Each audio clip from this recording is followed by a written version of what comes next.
Joining us from somewhere around the world, it's Mike from around the world. Pastor Paul, how you doing this evening? I'm doing great, Mike. How you doing tonight? Good. It's been a long day. It's been a long day. Well, can I ask you, has it have anything to do with why in the world was Russia blowing up the largest factory in Ukraine? Does that got anything to do with it, Mike? Yeah, they're not going to give up.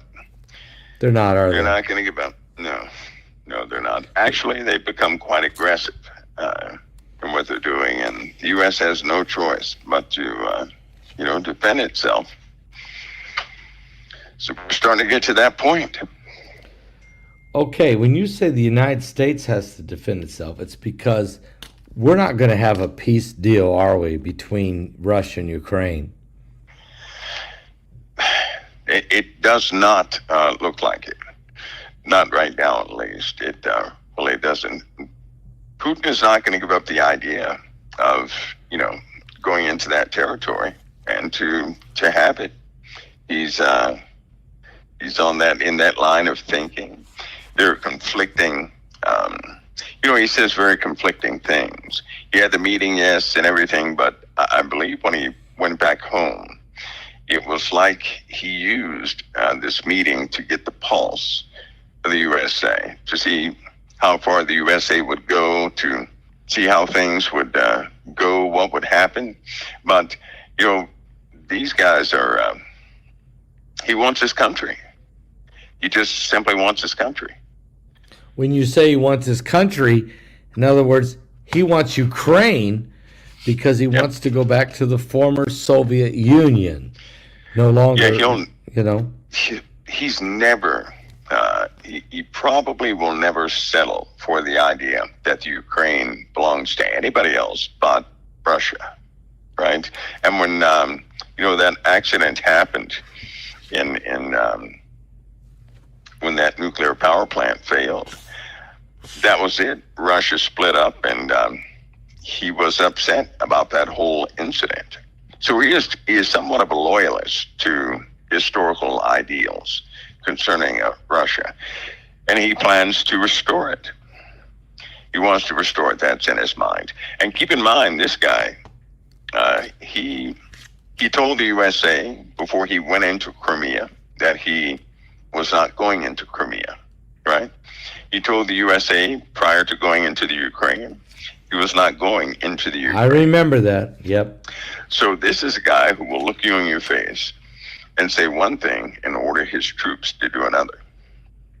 Do you think, at this point, do you think President Trump has figured that out now and understands it? Even though he already knows. Yeah. He already knows. He had to try, right? Right. Because you never know unless you try. And of course, there's so many voices out there interpreting who people are. He had to know for himself who Putin was. He had to know for himself. And there's no better way than to set up some sort of meeting. Also, it was a gesture of peace in the first place, right? He's now the president of the USA. And as being in that position, he has to make some sort of gesture towards his intention. And he did that. Okay, now let me ask you.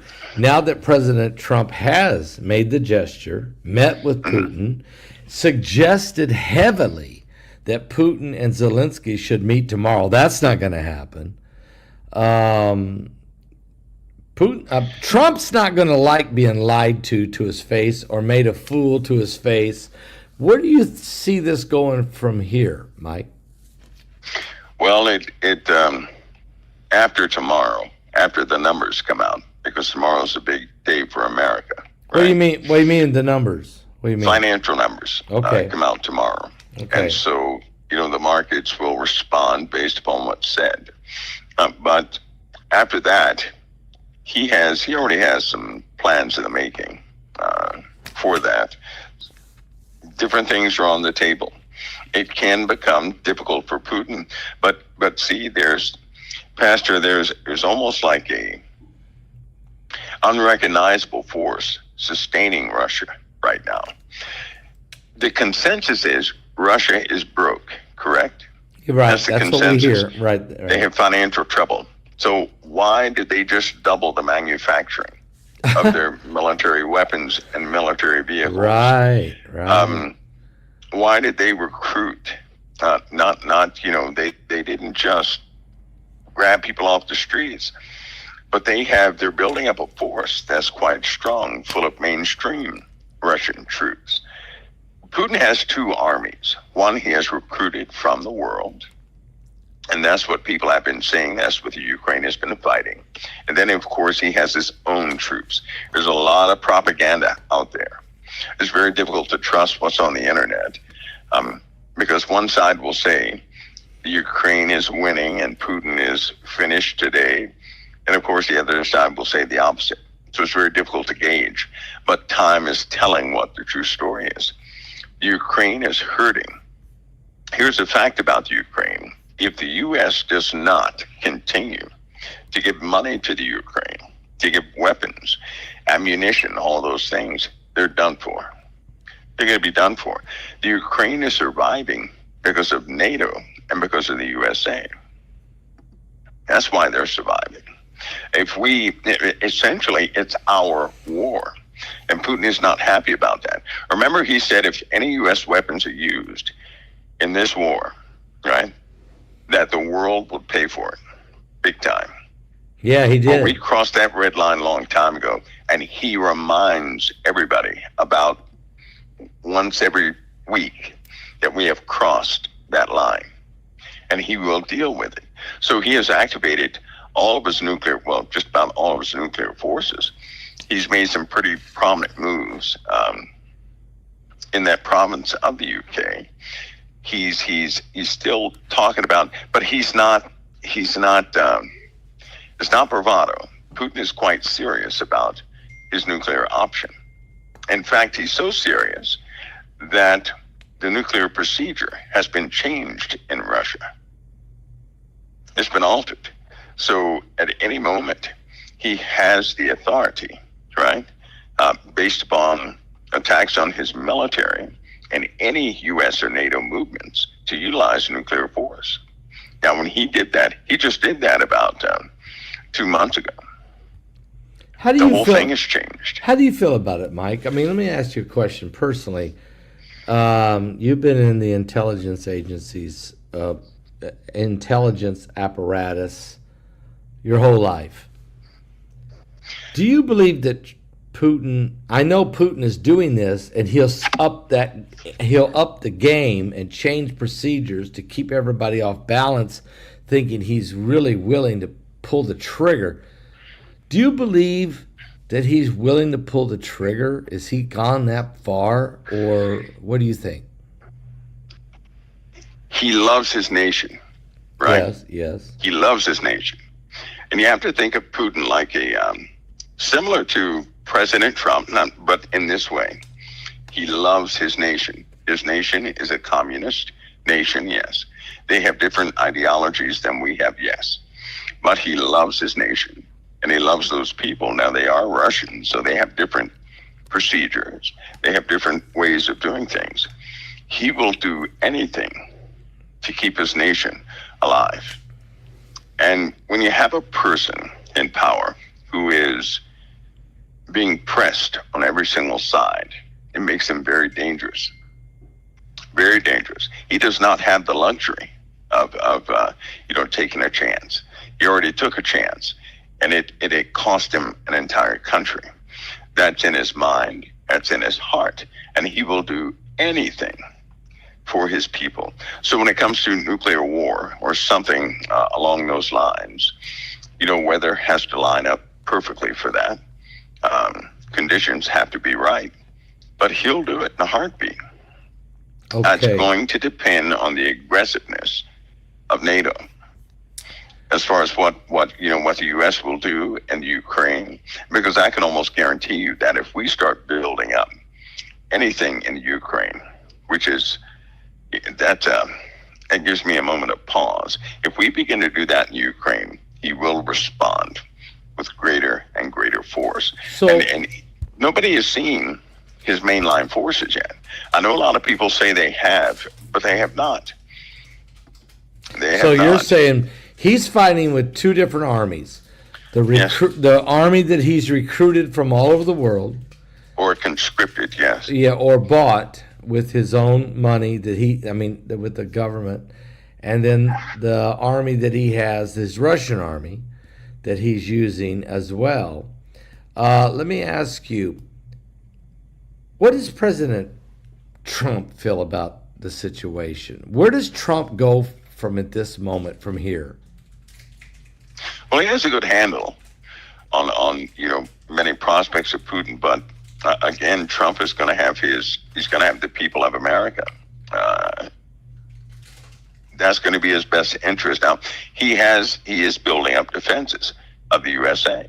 He prioritized that with the Golden Dome, right? That's part of that defense mechanism, which is being built up. Now, upon completion of some of the intercepts of the Golden Dome, he was going to deploy forces. That's what he's done. We have a war front on all sides. The USA does. The people are just not aware of it yet, but they will be. We have growing tensions beyond belief, and everybody is doing everything to paint a picture of normalcy. We're not in normal times. We're in very dangerous times, right? I agree. I agree, Mike. All right, Mike, while that's going on with Russia and Ukraine, we also see that Benjamin Netanyahu has stepped up the Gaza City offensive. What's your thoughts on where that is now? Because apparently Hamas is not going to surrender. They're not going to give us their hostages. They're not going to surrender and have a free passage to a different country. It doesn't look like Egypt, Saudi Arabia, Jordan are going to take all these refugees of Palestinians. So where do we go from here? What's going to happen next? Israel, right? Israel is any act of aggression from Israel, like Gaza, even though it seems right based on what they did October 7th. It seems right. The world's not going to see it that way. And they're about to face some pretty heavy pressures from the rest of the world. Israel has power to do things in the Middle East. And believe me, there are going to be propagandists and opposition voices within Israel, right? They're already starting to join hands against Benjamin Netanyahu in his own country. Right. And we all know what that means. That is the Middle East, and he's already in danger every single day. That danger is going to increase, and now they're pursuing a legal front to get him out of there quickly. And they're going to do that under the guise of peace. Through peace, much destruction will take place, and because that is the Middle East, Iran, if anybody thinks that Iran has folded up and left the battlefield, they're wrong. Iran is now in every territory in the Middle East. And believe me, they're coordinating. They're coordinating in the Middle East. They're coordinating over here in the USA. Higher security measures must be taken in the USA to prevent what could potentially happen. I don't even think that people are aware of how dangerous the situation is within the USA. There are too many people here from the Middle East who hate the USA and are in fact loyalists in the Middle East. So that's going to be the beginning. It's just more evidence to disarm Israel by force. Yeah, I think I know you're right, and there's no looking back. I mean, Israel's not going to stop. They're going to finish off Hamas. They're going to, I don't know if the hostages will be released alive or dead. I have a bad feeling that all of the hostages will end up dead that are left. I hope not. I pray to God not. If that happens, Mike, what will be the response of Israel if the rest of the hostages are dead? Well, I hate to say this. They may want to do one thing, but they're going to be stopped by the UN from doing what they would like to do. Have you noticed that they could have already put an end to all of this, but the UN would not let them? Yeah. Right? Yeah. It could have been over, but they said no. They every time Israel has the upper hand, right? Then there's some sort of machine that cranks up, tells Israel no, stalls the process of a true victory, and then it just perpetuates these terrorist groups. That's all it does. They have the appearance, right? Hamas had the appearance of coming to the table. Yes. But they're not going to make peace. And again, my final anchor on that has to be the book of Daniel. Okay. It's fairly consistent, the book of Daniel, that you have these two. One is the prince of the holy covenant. One is not. And the one that is not has indignation against the holy covenant, or hatred against the holy covenant. And that person will go out and get all of those in the Middle East who also have hatred against the holy covenant. They'll all come together and take Jerusalem. That's in the book of Daniel, for the to set up the abomination of desolation. You are correct. When it comes to like big moves of peace in the Middle East, I do not believe that's just not going to happen. It's not going to happen.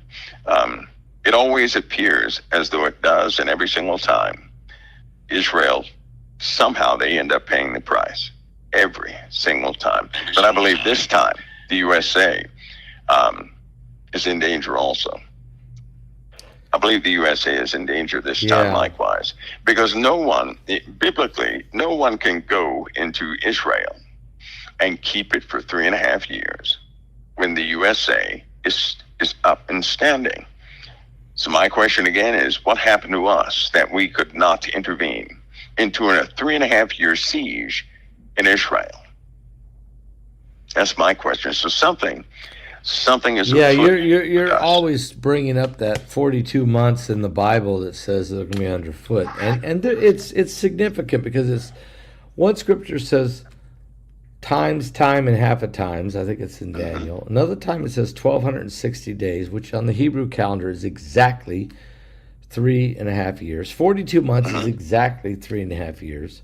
So this 3.5 year period, and even the two witnesses that will be preaching for 2.5 years get killed at that point. Yeah, they sure do. So we know that there's going to be this 3.5 year period. Let me ask you, now that you can see what's happening in the Middle East, you can see what's happening in Ukraine, there's other hot spots. We have to look at China and Taiwan. Matter of fact, what did you think about that fireball that exploded over Japan yesterday, or was it this morning, actually? It was huge. I mean, it lit up the sky for hundreds of miles. What's your thoughts on that, Mike? As part of the meteor shower, you remember we're going through a thicker part of these meteor showers. And just to make that story plain, a fact was found out 2023-24, and that these standard meteor showers that we have, a while back we went through a thick part of these meteor showers. So lots of material has been gathered from these meteor showers, right? Yep. Well, they found out way back in the past, the entire surface of the Earth was almost set on fire by these same meteor showers. And then it subsided, and then it happened again. So guess what? These meteor showers that we have that have been benign in nature have thick sections to them, and we're coming right into those thicker portions. They will do damage once we get to the portions we've been in before. It's kind of like the 4 seasons. We go through 4 seasons here on Earth. There are longer seasons concerning these rocks and asteroids. We're going through these tails, and it's somewhat of a consistent motion that the Earth goes through these tails. Once we go through these thick parts, all of us will know that that's an issue.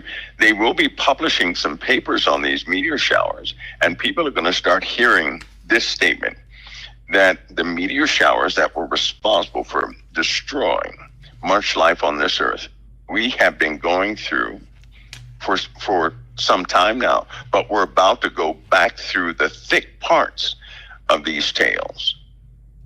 We've been going through them, Pastor Paul. We're about to go through the thick parts of these tails. You're saying that these meteor showers, we're getting ready to go through the thicker part of the tails, yes, which are basically leftover comets that went by a long time ago, and now we're getting ready to go through the heavy rocks. Is that what you're saying? Yes. And they're part of these, the Sark meteor shower and all these meteor showers. We already know what they are, right? Yeah. But what they didn't publicize or they didn't emphasize is there's a different thickness to the parts of these tails. And if we're going back through the thick parts again, is cyclical in nature. It's going to happen for some time. Even after this, it's still going to take place. So you're saying that basically that's going to cause damage. That fireball over Japan was just one of many that we're going to deal with, right? Yeah, we're going through a much denser area. So when we, we have these named meteor showers all the time.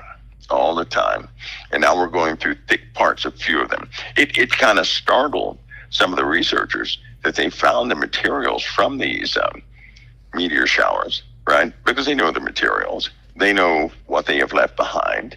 They know the effects of whatever the composition of those rocks are. They know what they are. And they found that deep in the rock strata, right? So one of them was, they're kind of thinking that they're going to revise some of the destructive narratives that they have right now concerning Earth's history. They think that these meteor showers were involved.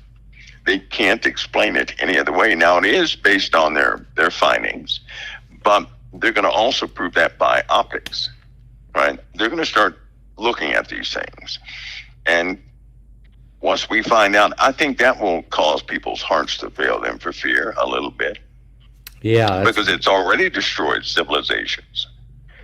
And we're coming around again, just like the Four Seasons. We're coming right back into this area of time, a very destructive time. Right?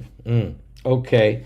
Having said that, Mike, NASA has just announced that they've released a space probe called Osiris Apex that they're sending straight toward Apophis, which, of course, we know Apophis is coming on Friday the 13th, April the 13th, 2029. I've often wondered, if Apophis was no concern, then why send this probe? What's your thoughts about that? Well, the chances of Apophis have been changing and altering, and they kind of keep that under wraps. Wait a minute, Mike. They let the internet talk. Wait a minute. Are you saying that we haven't been getting the whole story? I mean, I remember when Apophis was first discovered in 2004. Right. I've been tracking it now for 21 years. You're saying that there might be more to the story? What do you mean the facts are different? Is it closer than we think, or is it going to be closer to the Earth than we think? It's a possibility. It may come sooner than what people know. Sooner? Wait a minute. So is it going to come closer? Is it going to be sooner? Is it going to be both? Well, that is still one of the wild. They haven't released that information. No, but the timing of it is definitely changed. That's huge. This is breaking news. Mike, time out. That's breaking news. Nowhere has anyone ever said that Apophis may be coming sooner than April 13th, 2029. So are you breaking news here? Well, I'm sure they don't want to gaslight the situation, right? But the timing is not right. Okay. Let me ask you this question. So we'll go with the fact that you're telling us tonight that the timing's not right. What about the closeness of the Earth Is that right? Or is that No, different? I don't think that's right either. Oh, my Lord. It has changed the proximity of Apophis to Earth, right?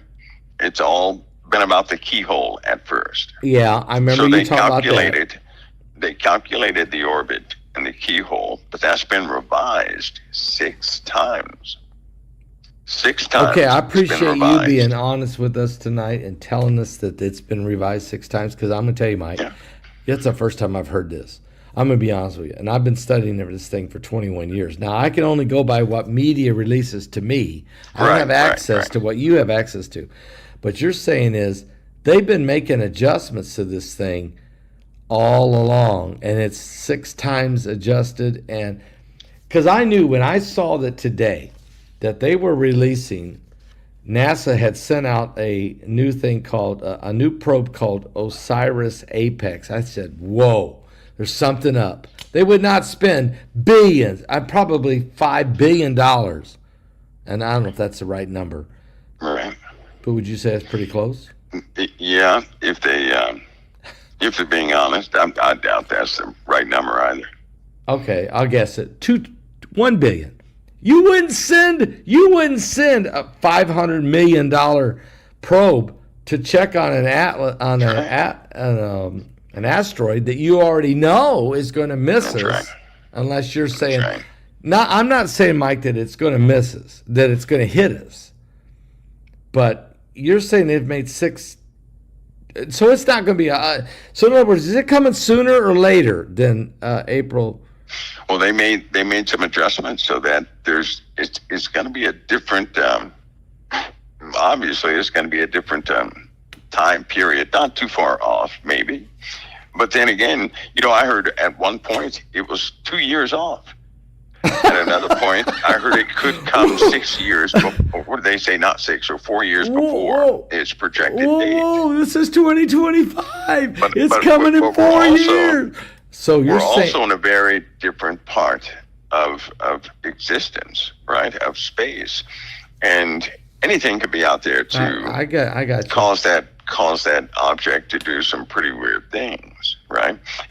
I tell you what, it's amazing to me that an object can go out so far and not hit a thing and come right back. It's coming sooner, ain't it, Mike? It's coming sooner than April 13, 2029. I think we're going to have, to be honest with you, I don't think anybody's going to be thinking about Apophis. You keep bringing that up. So in other words, and you've been consistent. You've been absolutely consistent, saying, Paul, don't worry about Apophis. It's what's coming before Apophis. So let's talk. We're going to have to deal with some. Earth, the planet Earth, is going to be a big, major issue for all of us. I mean, Pastor, look at this situation right now. Every single year, we have had consistent rises in the rainfall rates, right? Yeah, you're right. These storms are devastating landscapes. We now have, it looks like continental drift. There's obvious plate movement that's taking place. We're going to have some large, this whole month in trying to project or trying to come up with some date projection of both meteorites and earthquakes and volcanoes. I had no other choice but to make a time gap. The funny thing is, I had atmospheric penetration for yesterday, and that object, everybody saw the object yesterday. It was from the 17th to the 20th. Well, but then a large earthquake, we have a time gap for that too. What object did we see yesterday? Not yesterday, but the object that came through the atmosphere, the bright one in that. Japan. Yeah, okay. that big bright one. Yep.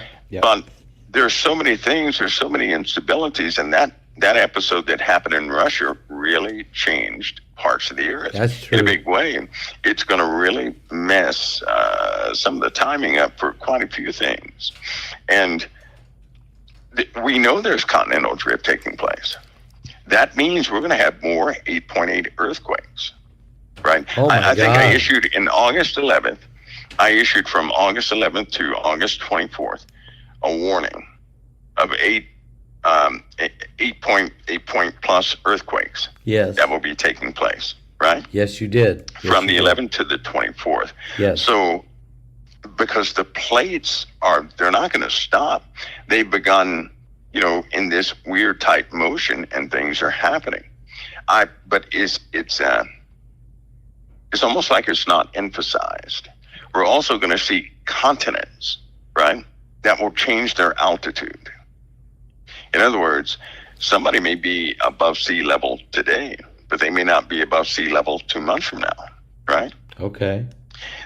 For example, there was a time when Antarctica the landmass was totally visible, right? Yes. There are maps. They go back a long time ago. Why did they show the landmass as it really looks underneath the ice? That's true. LiDAR confirms it. Everything else.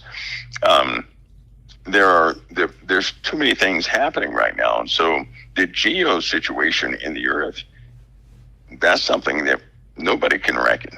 It's going to do what it's going to do. And I know we're going to show this map you sent me and Heidi during the webinar. I don't want to talk about that right now, but I do know that you sent it to us. It's phenomenal. It said November 2025, so I take it, Mike, you're sending us to us. Is it not going to be released till the November of 2025? Is that what it is? Yeah, a little after that. Yep. Okay. Those are calculated times of some very real impacts. You're giving us for this webinar a heads up a couple months early. And so, folks, if you guys get your ticket for this webinar, Mike sent me and Heidi a map that is very significant. It's for North America, and it's dated for November of 2025. So Mike's getting it to us a little early. You guys are going to be the first to see it, and it is significant. If you live anywhere in North America, if you live anywhere in Canada or the United States, you want to see the map and the significance of what it means, of course, when it relates to magma. Am I right, Mike? Yes. So also, Fastball, here's something I don't know if you know or not. You probably do. Probably not. But you've heard me talk about the water event, right? Okay. Yes. Okay. So now, if all the billionaires began to buy up farmland in the USA. Yes, they are. And all of that farmland just so happened to be in the places above a specific elevation. Would you pay attention? Yes, I would. The farmland that is purchased, now this is odd, but the farmland that is already purchased, that is above a specific elevation, already belongs to 4 people. All right, Bill Gates. Bezos, the Facebook guy, and Zuckerberg, and actually there are 2 more after that. So the point is, these guys have bought up all the farmland that will survive the water event. Okay, so Jeff Bezos, Mark Zuckerberg, Bill Gates, and 2 other people. Is Elon Musk in that or no? Well, he has some places in near Texas. Okay. Right. As it gets towards but the Appalachians. So 2 other guys. I don't know, Warren Buffett. But I don't know who else would. No, not him. No, not him. No, he didn't jump on. I guess he got the memo late or something. Peter Thiel. I don't know. Sam Altman. I mean, there's not that many guys that have that kind of cash. No, there's not. But anyway, Bill Gates has the majority of it. Bill Gates has the most. Yes. Bezos and Zuckerberg. So those 3, and then you got about 3 other guys, and you're saying they bought up a majority of the farmland. All the farmland. All of it. not that's the problem. Not the majority. All of it. That will be above a certain altitude. So they've got access to the maps. Lines up. They've had access to the data, access to the maps. They've had access, and they know what's coming when the rest of the public doesn't know, and they're buying this up. They don't care how much they spend for it. They'll give you 2 times the value if you have to get what they got to get. So what is their deal? Is that so they can control the food for the population? I really do believe if we have a disaster like that, it's coming. We're going to have it. There's not going to be a government with governmental personnel. There's not going to be that. There's not going to be free elections. There's not going to be that. It'll be these corporate heads running their specific land masses. Everything will change at that point. Everything will change. I'm working on another book right now, so I need to write this down because this is going to go into this book. Because why I'm saying that is because I'm writing a book. I can't tell you the title of it or what the premises of it is yet because I'm not allowed to. But the information you're sharing with me is going to go into the book because that's just too important because it goes along with prophecy, actually, in the book of Revelation. And so what you're saying is, Mike, that what kind of water event are we talking about here, Mike? Global. That's global. Global. We're about to reach a saturation point, right? Water is heavy on the land masses. There's salt water filling up these old salt mines and evacuated wells and everything else. Magma is pressing up from the bottom. We're going to have continental issues. A warning is soon to be issued in the U.S. near South Carolina, all the way up to Jersey. No doubt, some sort of warning will be issued due to potential earthquakes in that area. So we're going to deal with continental shifting, and that means certain land masses will fall and others will rise. We're already having a shift as far as the Earth is concerned. The rotation is changing. The speed of the rotation of the Earth is changing. They cannot determine the cause of some of the sporadic shifts in it's almost like a double wobble. I talked about that a long time ago, but never went back to it. It's like a double wobble in the Earth, causing some eerie consequences. For example, the front of cars have been melting due to the heat this year. Cars have been stuck on roads because their tires melted while they stopped at a stoplight. People are being badly burned, getting on their bikes, and it was 82 degrees somewhere, but any type of seats or anything that was exposed to the sun started to get real soft. The sun's light is different. Is very different, right? Very different. Yeah, I believe that. The trees were turning early. There were trees that were turning, 2.5 months ago. The sunflowers are pointing away from the sun in a lot of places. Now, adult sunflowers, they don't necessarily point towards the sun, but the other ones do. It's impossible to have a field. Well, I'm not going to say it's impossible, but you shouldn't have an entire farmer's field of sunflowers pointing away from the sun. What is that? It's in the animals also. Animal behavior, when you start pulling stats on some of the scientists who track animal behavior, most of the animals have been avoiding the sun. Most of the animals avoid the sun, and which is, all these things are odd. But then we have it. Here's how it makes sense. The rainfall that we're having is a consequence of a heated upper atmosphere, right? Yeah. With relative humidity. When you have warm air, it can hold a lot more water, right? And when you cool that air off, that water has to be discharged somewhere, right? I use an example of an AC in the sweating pipes. When you have higher temperatures and you have cold air going through those pipes, you're going to have a lot of sweating. Okay. The atmosphere has gone up 25% in what it can actually hold. And there were maybe around 19 cases with insurance companies where roofs have been totally obliterated by rainfall. When was the last time you heard that one? I have never heard that. I've never. What is that globally? So, and we're not talking about microbursts. We're not talking about rain spouts. We're talking about normal thunderstorms where water is just that intense. Some of the flood numbers coming back 5 inches in less than 20 minutes. That's unheard of, right? That's unheard of. Yeah. The hail has become a problem, and not hail all over the place in a storm, but the thing about hail in just one neighborhood, that's up to 1.5 feet or something like that. Well, next year, yeah, if this trend continues, next year, how in the world is a house going to be left standing? How is that going to happen? There are going to be floods everywhere. It's coming. Well, it's coming everywhere. We got reports tonight, Mike, that Pakistan, 739 people are dead. Thousands are missing.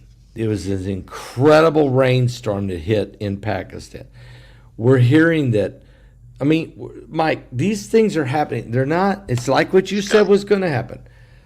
Massive, like rain explosions that just wipe out large segments of the world, different locations around the world. And of course, the media is not covering this, Mike. The media is not reporting this. I mean, I'm telling you, they're not reporting this. You got to dig for it. Yeah, no, they're not going to, because the average person they have experienced the heavy rains. They're just not putting it together, and it's a global issue. It's a global situation. And next year, here's my biggest issue. Well, not next year, but this winter. Okay. The numbers, the heat. The atmosphere is still heating up, so it's going to hold a greater percentage of water than it does right now. So wherever it flooded this year, right, you just double the landmass, and we'll see that flooding next year. And you do it again the year after. Because the year before this, we have flooded twice as much as we did last year. So next year, we're going to flood twice as much as we have this year. That's crazy. And it's going to keep going until the earth, in the Bible it says God will not destroy the earth by water again. He's not going to do that. But we're going to have certain places people will not be able to live. Period. They're just not going to be able to live. That shift, the earth is going through a shift. Inertia is going to pull the water up to a certain level all throughout the USA. So they're going to be large parts of the USA nobody can live in. Right? It's not going to happen in one day. No. But it will happen pretty quick, really fast. And so, but nobody's preparing for this. No. Nobody's preparing for it. So, folks, this webinar we got coming up called Warning Planet Earth. Mike's giving you a little hints right now tonight. I'm telling you, some of the information he shares in this webinar is incredible. It's next Friday. It's August 29th. You don't want to miss this. It's not just the events he's telling you about in weather, whether it be from space or the earth and the atmospheric compression and all the different things that happen. But Mike goes into an incredible information about the AI, about what AI means. And I'm not going to ask him to do that tonight, but I tell you, when you did that webinar, Mike, and you started explaining to me what AI's capabilities were and where it was going, it left. I couldn't sleep for 2 nights. I mean, this is coming fast, isn't it? Is the world? We're not prepared for it. I mean, we don't even know what this means, do we? Right. Exactly. I think a lot of people have. They speculate about things, but they don't quite comprehend the changes that have been taking place already. Mike, there's been several planes falling out, or not falling completely out of the sky. Small planes are crashing. But there was a Delta flight just recently in Orlando. It was on its way from Orlando to Austin, which part of the wing flap just broke off, I guess. I don't know what happened. We're finding out this is happening more and more. There was a flight that just recently fell 27,000 feet, and they stopped at the last second. I can't remember where that was at. That was earlier this week. So are we going to continue to see this, and what's causing this with our aircraft? That's happening with a lot of things that go up in the air. For those folks who do missile guidance, the INS and RLG and FOG systems in there, they have been working overtime due to stress faults in some of the missiles. Something is causing a premature decay of these materials, right? So I believe it's the sun. I do. I believe it's the sun, the differentials in the heat, sun. The type of light. Yeah, because if you expose metals to certain types of light, the sun can be quite dangerous. You're looking at something that puts off a huge spectrum of light waves, visible and non-visible, that can be quite destructive on metals. And then you mix that with poor maintenance, right? And then you mix that with a lot of retribution from immigrants, and then you have a problem, right? They made a mistake. I think a lot of companies made a mistake. Passport is no secret that they wanted cheap labor. That's why Americans couldn't find jobs, because they would give it to many of the illegals that would come over. They would hire them instead of other people. And as you know, they're looking for retribution. These people have declared war on America. They actually have. I agree with you. It's it's one of those things. And you have, I spoke to a group of young kids. These kids are inconsolable. They're inconsolable. That has me deeply concerned, right? Not about the adults, the children. Because the children are going to grow up with a hatred against America so deep that nobody's going to be able to turn it. I mean, it looks exactly like that biblical situation that we often read, how that people on the earth are full of hatred, how they are murdering each other, right? And it's just developing that way. We live on the precipice of some real problems on every side, which is why we have to guard from the southern border to the northern border to the eastern and western borders. Well, let me ask you. We have to really. Yes. Let me ask you, because Tulsi Gabbard fired half of the employees of the United States that work in national intelligence. Half. How in the world? I mean, What in the world did she discover that would cause you to fire half of the national intelligence?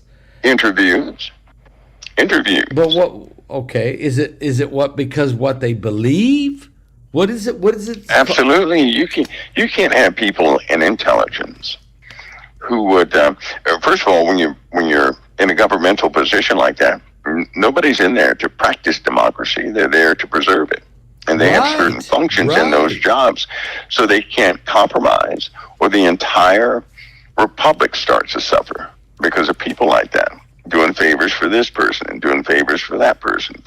You can't do that. That compromises national security. And right now we're at high risk. Very, very, very high risk. So she did it. She was bold enough to do it. But there's a recourse to that, because you can only do that if you have an enclosed system of loyalists. Right. That's been a problem for some time. You never knew who would stab you in the back, right? And it gets very tricky in the intelligence community, period. But that's a very bold move. So, Mike, unfortunately, let me ask you: is there two Americas now? I mean, it used to be that we were the United States of America, a republic, and you have two political systems within that republic: the Democrats and Republicans. Have we passed that now? Are we just down to the Americans and the communists? Is that where we're at now? Well, by appearances, it looks one way, but what it actually is a clear divide in ideologies. There are lots of people who will not follow a republic. Okay. They just won't do it. It's because, you know what, education is a problem. It's a big problem. A lot of people are not educated into they don't know what a republic is. I get it. They don't know. They don't even know what democracy is. They don't know. Yeah, they don't know what democracy is. They don't know.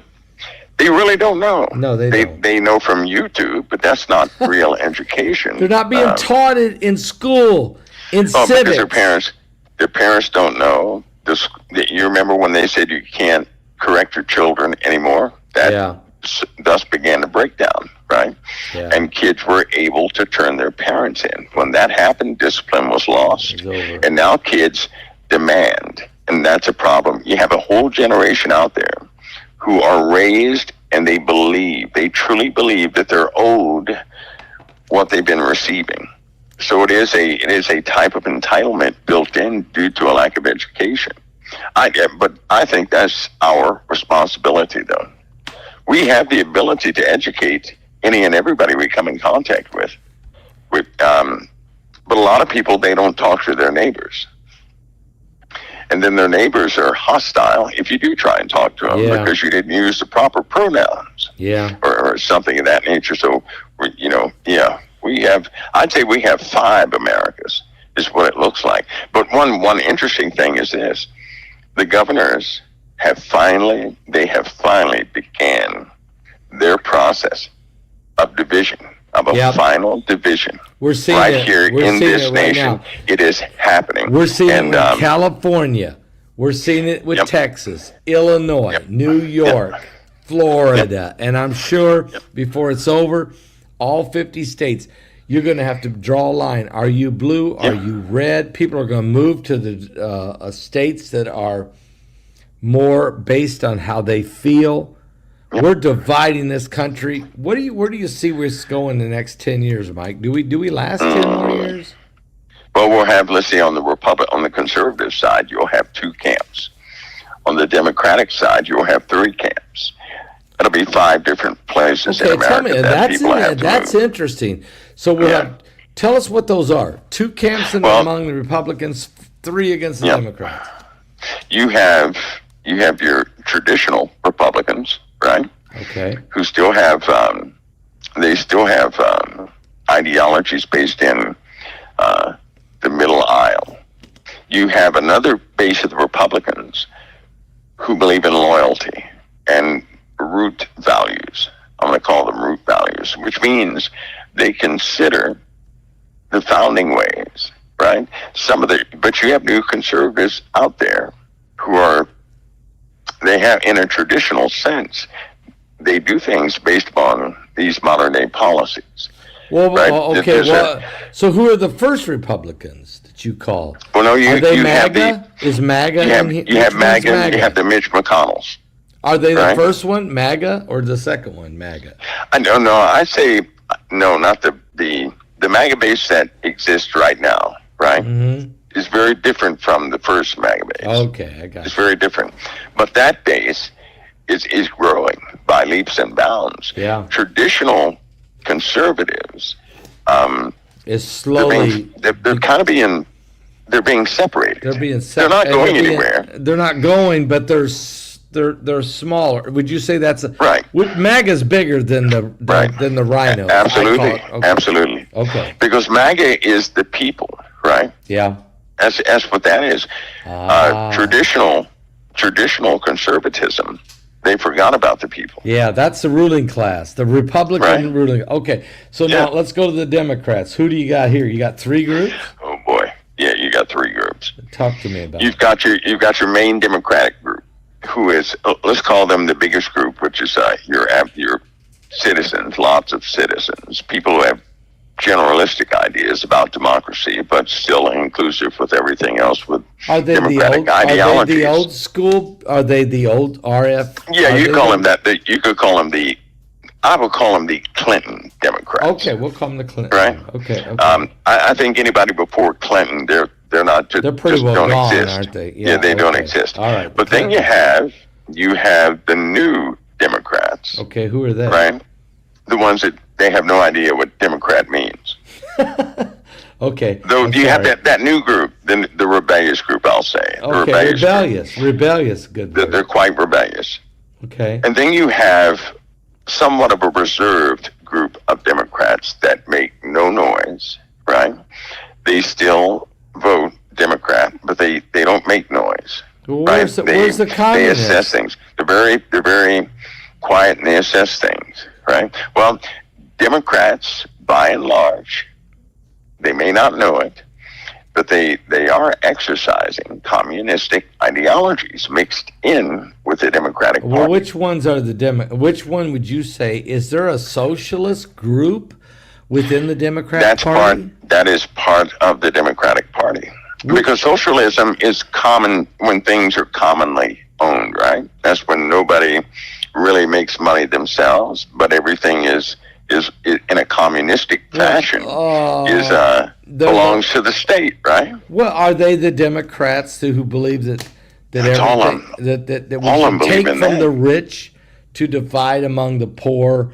But they don't really care about the poor per se. They say they do, but they actually take from the rich to divide among themselves, the ruling class. I mean, isn't that the socialist, communist Democrats, like the Mandami bunch, the AOC? Yeah, I think I think the people they don't know what a socialist is, right? Right. If you look at a socialist and that ideology mixed with a bit of communism, then you would see the modern day democratic machine. And the problem with it, they don't know what taking from the rich and giving to anybody else. They don't know what that is. You know, it's not even right to say taking from the rich. It's taking from the working man. They don't know. And giving to the non-workers. Am I right about what I'm saying here? Not rich they don't from know. Poor, not taking from the rich to give to the poor. It's taking from the workers to give to the illegals and non-workers. Would that be? They don't know. Here's why I say they don't know. Okay. I take out a lot of time because I'm concerned about these young kids to teach them things about. Say, for example, you have human services. Say somebody who's receiving food stamps, right? But they were raised up in a home that received food stamps. Okay. They're going to grow up, and food stamps is going to be normal to them. And they're going to say, when I grow up, I'm going to just go ahead and get on food stamps, and that's going to be inclusive in my life plan and go forward. I got you. Right? Yeah. Because they grew up in those communities like that. Mm-hmm. Those kids have to be educated to understand that's not a permanent solution, nor is it a guaranteed income. That's not what that is, because now you have young kids who are 20, 23, and they have a complaint. They're saying, hey, I'm working a job, and I was getting $2,000 in food stamps, and now I don't get any, and they want me to do community service. What am I supposed to do? Work a job and do community service? Yeah, see, that statement means they truly believe in their hearts that they're supposed to get the food stamps. That's what it means. That's a lack of education. So when you start talking to these young kids and they begin to get it, then you set them free.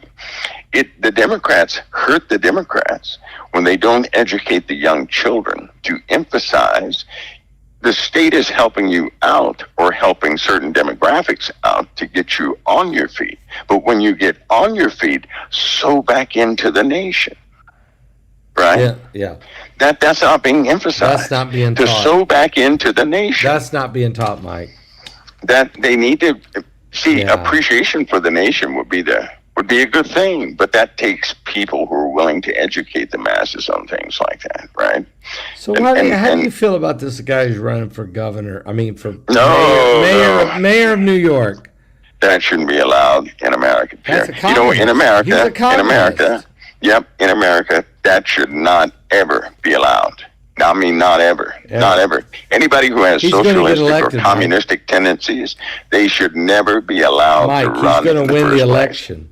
Mike, I'm with you. That's what happened before Constantine. I'm with you. He should never be allowed. But guess what? He's going to be the mayor of New York City.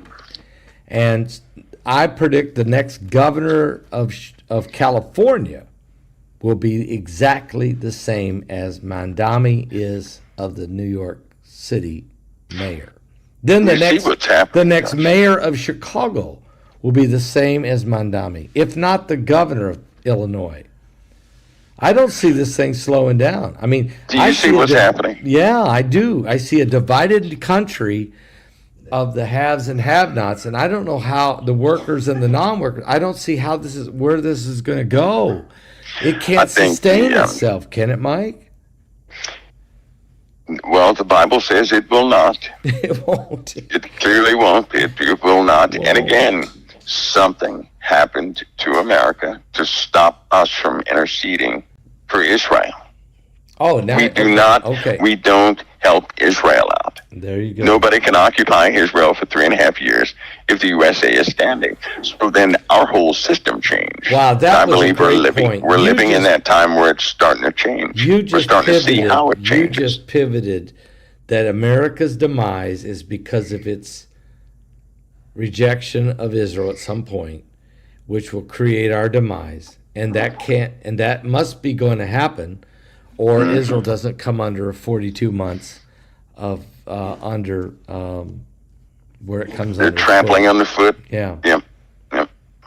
Wow. So we know it's going to take place, and Yeah. it's, Wow, that was a great point. You made a great pivot there, and I think you're onto something, because obviously something happens that America rejects Israel. When it rejects Israel, it damns itself, apparently. And it should be shocked by that. I don't know how far out that happens, but you can see it coming, don't you? I mean, you can see it coming. if we had an 8.8 like Russia had, that would be enough. That would be enough to send us into enough chaos. We wouldn't have the mind to help out anybody else. Okay, let's talk right? about that for a second. Because an 8.8 could happen at the Cascadia subduction zone. Yep. It could happen in San Andrea fault line. It could even happen in the New Madrid fault line. It could even happen up there in the northeast. New Jersey. Right. New Jersey, New York. So America is on a ticking time bomb. Would you say that the next mega earthquake is based on our social demise? I do believe that our morality in this nation There you go. is going to be tied to its doom. It's There you go. the thing. It's they go hand in hand. Yep, Because there you go. we have all the worst weather of the world besides Pakistan. You're right. Right. You're right. And the worse we get, the worse events get in this nation. Now this year, this is somewhat different. This year, the churches have been given a reprieve, and the first hurricane does nothing, and that's something that's amazing. I'm with to me. you, because I've said That's amazing to me. I'm sitting there. Well, Heidi and I, of course, are celebrating our 43rd wedding anniversary, and we're sitting here out on the ocean, actually, and we've been watching the waves for 4 days coming in from the Atlantic. There's been no rain, no storms, no dark clouds, just the waves. Right. And the waves have been powerful, Mike. I'm telling you, powerful Right. rip currents. As this storm goes away and it heads up north, we've been given a major reprieve. What Hurricane Aaron could have done, massive devastation. Now there's 2 more storms forming out there, and I don't know what the year is going to bring. But you're saying the churches are the reason we're getting a reprieve right now. I believe that. I believe that. That's amazing. Because when, it's they've been empowered, they've been given a moment in time almost to regroup. It was getting quite chaotic in churches. You had people in churches representing the church that were not representing Christ at all. Many people were giving sermons. They didn't even say the name of Jesus in the sermon, right? You're and then right. when you have You're right. So now it's a bit different, and almost immediately there's a difference in the weather. But we know things are being held back. Yeah. I strongly believe that if God were to lift His hand of grace at any moment from any place, it would be utterly destroyed. I mean, in an instant. And so I think because the churches are allowed to function and operate, and they're trying to get it together, regardless if somebody likes Trump or not. Right. there was a call of prayer within a lot of churches during this moment. There was a call to prayer. Yep. And things started happening. And then that hurricane did absolutely nothing. I have two more questions for you, Mike, because I know it's Yes, getting sir. late, but we got to get to it. Number one, the USS Cole and the USS Iwo Jima were sent to the Gulf of America because of, I guess, the Mexican cartels. What do you think about that? Are we about ready to go to war with these cartels? Well, you remember my conversation at the beginning of the year. These cartels are not playing, and they have access to jets. They have access to things. They have access to F-16s. Yep. Right? Yep. So they have access to military equipment and militaries. They have access to militaries. Specifically, countries. China's Other countries. military. China's military. Wow. See, here's what some of these cartel members, right, have been trained by the Chinese. So that means they have all the intel on the USA. They have special tactical training, evasion training. They have been in this nation. They could have been gathering intel. They had been gathering intel for some time. When the truth came out, it was shocking to everybody. They already knew what the situation was. They knew that from some things that were happening across the border. They just did not know the scale. So, Pastor, essentially to fight the cartel is to fight an army. So, of course, he's going to have to take precautions, great precautions. But the greatest of precautions is going to have to be within this country. So I'll say this. Every time I came on Thursday, I would tell you about what I saw, people crawling underneath our feet in the dirt with bombs strapped to them, right? Yes. So don't be surprised if people take a militant approach to not to lock down the cities, no, but to be in place before they strike, because they're going to strike. That's a known fact. They're going to strike, but you can't make it look like they're going to strike, right? I got you. You can't put that in the public's psyche. So you have to do it under the guise of something else. All right, one more question, Mike. I don't want to hold you too long, but there's another major issue, and that is Venezuela. We have launched the USS Fort Lauderdale and the USS, I forgot the name of the second one, two major battleships or warships off the coast of Venezuela. And it's because major concerns of what President Nicolas Maduro is doing to that nation. He is basically taking it. It started with Hugo Chavez, but it's gotten way worse. It's an absolute hostile takeover of a nation. Just communism ripping people's homes and businesses and property away from them. Why would we send two major warships off their coast? Are we planning on going in on Maduro? Well, you don't think it has anything to do with the two proposed Russian submarine bases in that area, do you? Well, I think that could be part of it, certainly, and maybe that has everything to do with it. You're right. Maybe that missile defense line that's just recently showed up there, that could have something to do with it. Could have something very much. Could have something to do with it. So it's something to watch. So it's maybe more fix. than just. It's not about necessarily rescuing the Venezuelans from communism, but protecting the United States from the communist invasion of our hemisphere. Is that what you're saying? Mm-hmm. Yeah, we have a lot going on. So now you've made Putin way more dangerous to us than just Ukraine and blowing up one of our largest factories in Ukraine. You're talking about Putin saying, you come into my hemisphere, I'm coming to your hemisphere. Is that what you're saying? Yeah, Putin plays a very tactical chess game. He's always been a move ahead, but I think Trump's onto it, you know, though, isn't Trump he? is trying. Yeah, he is. He's not naive. President No, Trump he's is not not. naive. He's a very surprising individual. He's not naive. And he's got some good people working for him, and I think He does. yeah.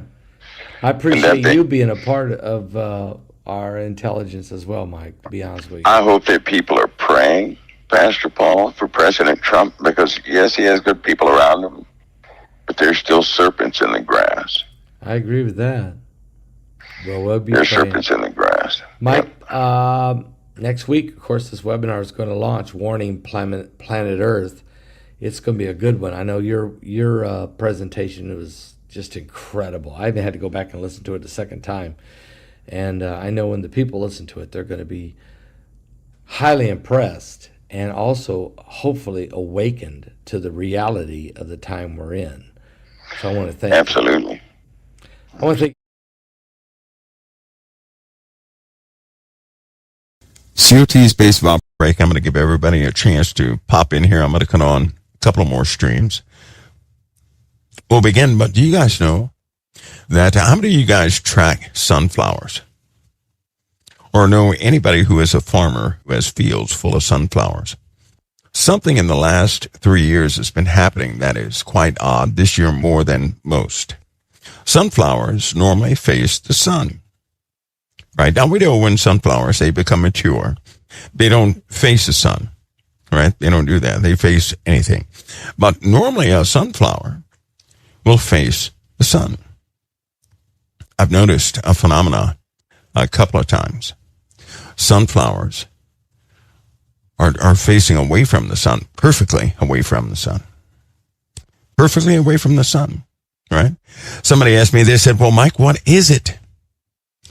I said, it's the place you can't see that's causing the problem, and soon everybody will see. Just to simplify it, there's certain things you cannot see because of the sun. In fact, you feel it every single day. You don't know what it is.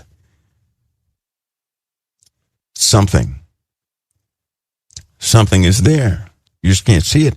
And nobody talks about it because right now it's impossible, right? Not for those who have the equipment, but it's impossible for it to be named. I'm telling you right now, everybody with all these detectors and optics and everything else, right? They're not going to tell you anything. Those who can see it and those who can't see it, those who have no funding to see it, right? Well, they can't say anything.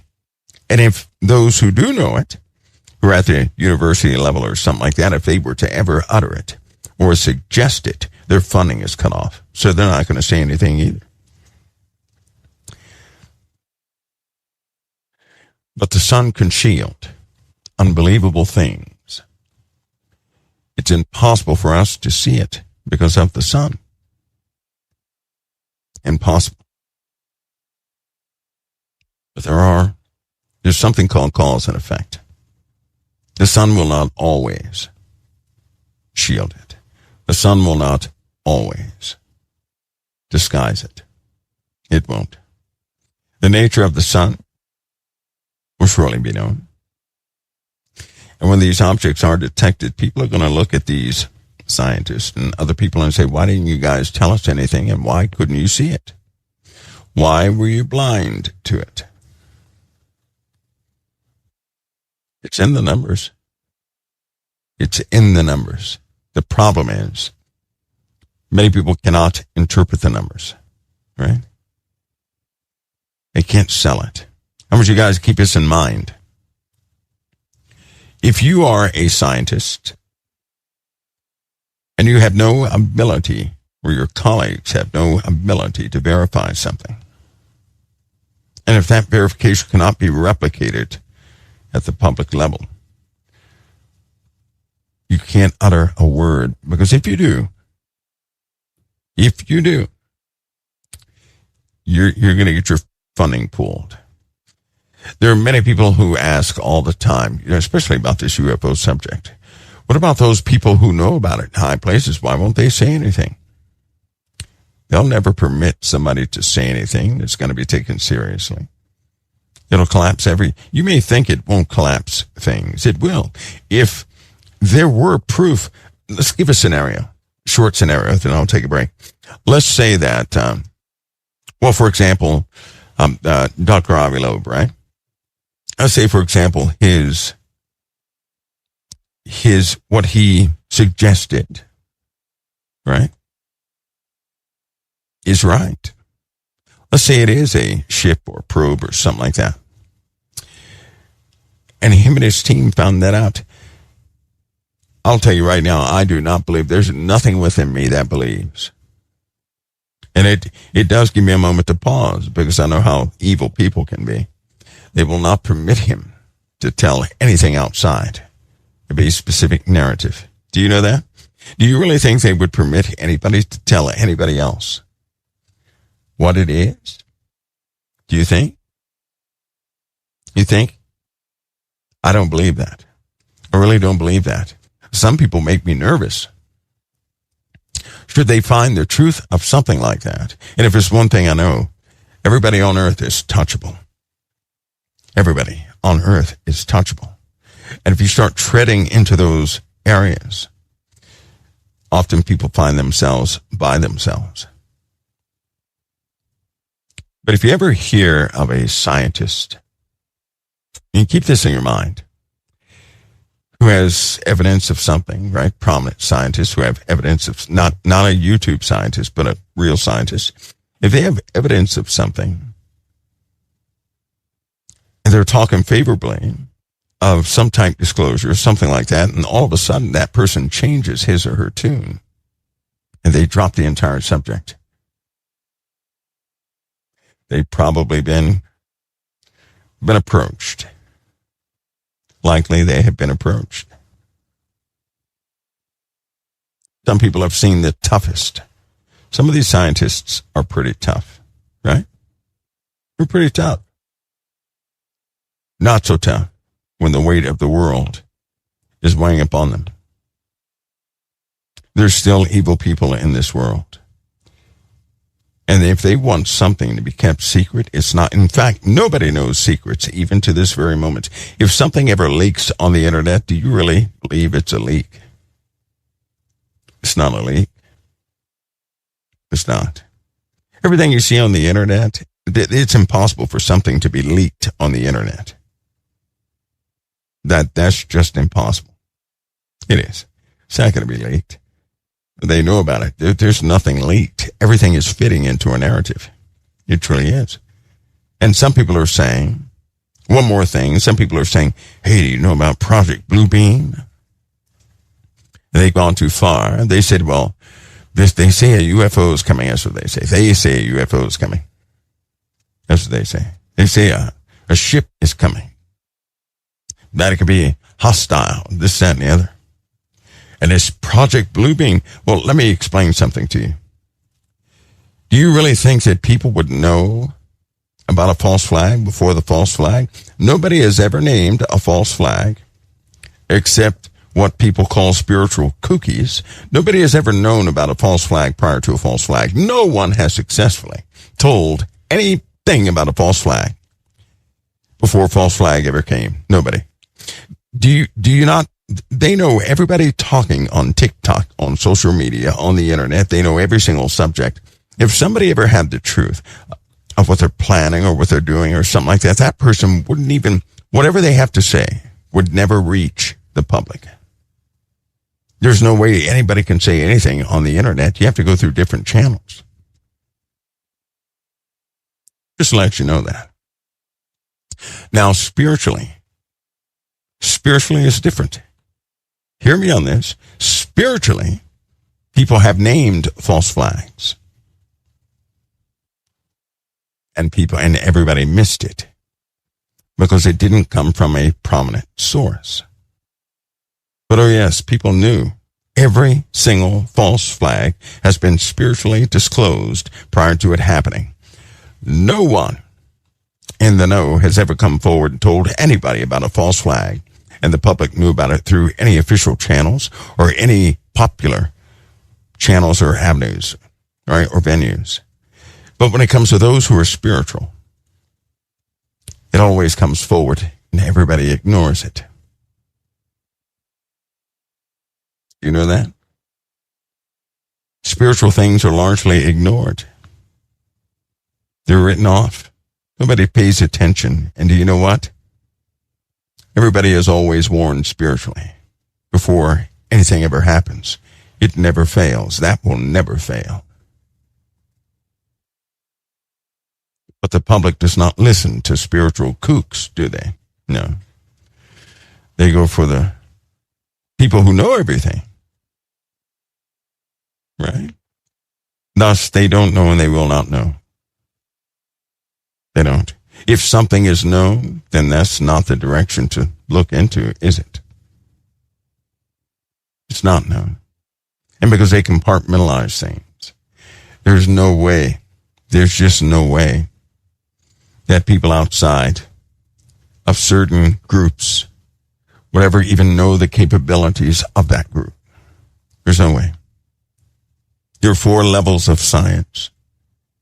We're not talking about the standard model in quantum science or quantum physics and all this. We're not talking about the modeling. No, we're talking about the 4 distinct groups. There's one group that knows about everybody's stuff. There's another group that only knows about its stuff and those below it. Yet another that only knows about its stuff and the one below it. And those who know the standard science. The one that's at the top, right? Hardly anybody knows about. Nor do they share their findings. They don't share their experiments. They don't. In universities, do you know there are rooms, entire floors of universities, and even the highest levels of that university have not entered into those places. Isn't that funny? In fact, in every single notable university, there is a reserved government location. And nobody's permitted access into those. That's right, compartmentalization. Somebody said that's very important, compartmentalization. And that means one person does not know anything about the other person. There's only a handful at the top who know about everything that they're doing. But if they have to murder half the world to keep one side from knowing what the other side is doing, then so be it. Oh, and they fund everything. No scientist is going to work outside of his or her funding. They won't do it. If they start working outside, because they can stop private funding. They can stop private funding. They can halt anybody from giving to anybody they want to. Hope you know that. If, say for example, if I had something secret to tell you guys, and they knew I had something secret, I was going to divulge to you guys. Right? Do you know they could stop you from contributing anything to COT? They could halt COT so easily it wouldn't even be funny. They could, if they wanted to. They could. And then nothing would ever happen here. Here's the funny part. That same thing, if I had a secret, I could give that secret spiritually. And nobody would hear it except those who have spiritual ears. How awesome. I could tell the greatest, I could tell the most secret thing spiritually. And the only folks that would hear it are those who have spiritual ears. You know, the Lord informs us this way. That's why he spoke in parables. You have never been prematurely warned of any major thing ever taking place, but spiritually, you've received it. I'm trying to tell you something, because in the realm of the sciences, that's controlled information. So you always have surprises. There's always an I got you moment, right? Always some big surprise for the world that happens all the time, but not amongst those who have spiritual ears. Anybody who believes in Christ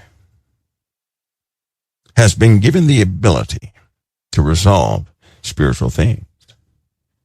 But it requires your sincerity, not greediness, your sincerity. You can't be the one who wants to know everything and everybody. You can't be the go-to person. You can't have that attitude. You have to be sincere. God works by a needing basis, right? Not by a gluttonous basis. In other words, God will grant you what you need to have. If it's important for your walk, you're going to know it. If it's important for your walk, you're going to have it. If you have to have your health to fulfill your calling, you're going to have your health. Should a person agree to their calling, whatever you need, you're going to have. Your healing is in your calling. Your provision is in your calling. Everything is in your calling. Your spiritual eyes in your calling, spiritual ears in your calling. All your blessings are in your calling. Should you accept that calling and begin to walk forward, you will have everything you need to fulfill your purpose here on this earth. That's where everything, some people are trying to do what they want to do, and they're still looking for a blessing. Why would God bless you on the wrong path? Think about that. Why would he bless you if you're on the wrong path? Why would God bless me if I'm doing what I want to do? And he wants me to do, he made me to do what he wants me to do, but he's not going to force me. He will call me to see if I would accept. Right? What happens if I don't accept? I'll be like everybody else. Just missing things. That should be the major story. What you don't have. Those who start to fulfill their calling. Yes, it comes with a sacrifice, but only a sacrifice of fleshly oriented things, that's all. But everything I need, everything I could possibly need is on the pathway of that calling. So the day I accept my calling, provisions, everything is open to me. But if I go after what I want, I'm left to my own devices. It's not that God will curse you, right? That's not the deal. It's just that what you absolutely need is not going to be on your own path. Why would God bless that when that will not bring you to the fullness of salvation? Why would God bless this path I made for myself when it will ultimately serve something that could be against him? There's no blessing in that for me. I'm going to have his grace and mercy. I'm going to have that. But I won't necessarily. I'm going to be missing things I need. Right? When you have spiritual ears, all of you have spiritual ears. When you accept certain things, you do. That's why Jesus spoke in parables. He says it's not meant for them who are outside the kingdom. I'm paraphrasing. It's meant for those who are of the kingdom to know these things, not those who are not of the kingdom. So he spoke that people would hear, yet they did not hear. They would hear the parable, but have no understanding of it. And they would become irritated. Why does he speak in parables? Because you have to have spiritual ears to hear. God will open up your ears when you accept your calling. There are no mysteries when you accept your calling. None. None whatsoever. Anyway, but as far as the world is concerned, in the Bible it says it will always have secrets.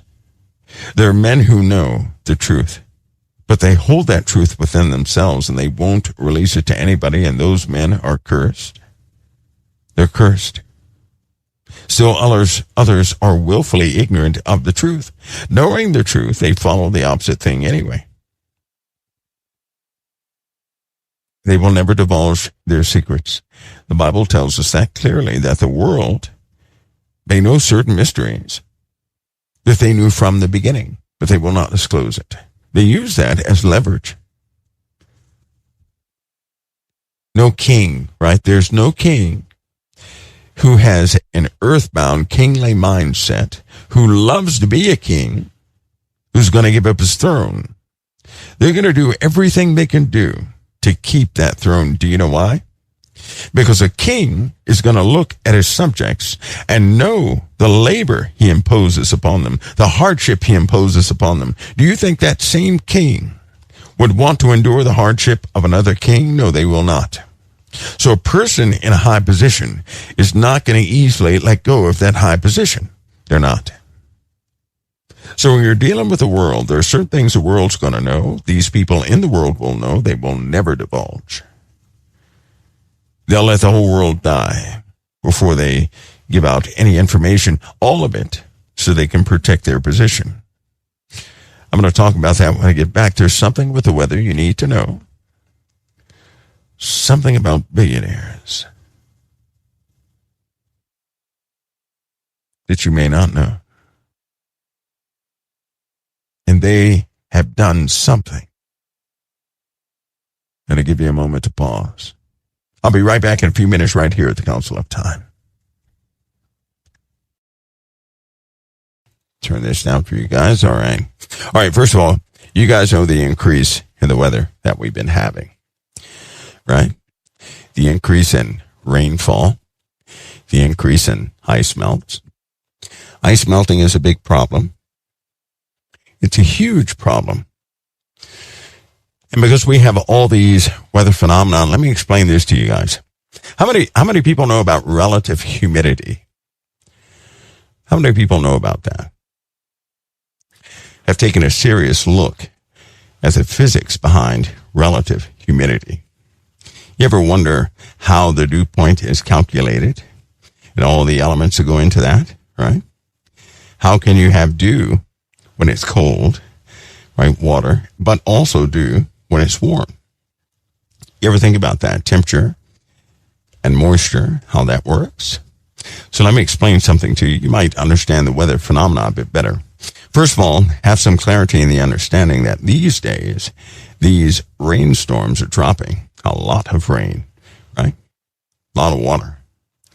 It seems like every time a set of thunderstorms comes, a flood advisory or flood threat is associated with the storm, right? Many of you know those floods are real. They're very real and very dangerous when they happen, and very fast, by the way.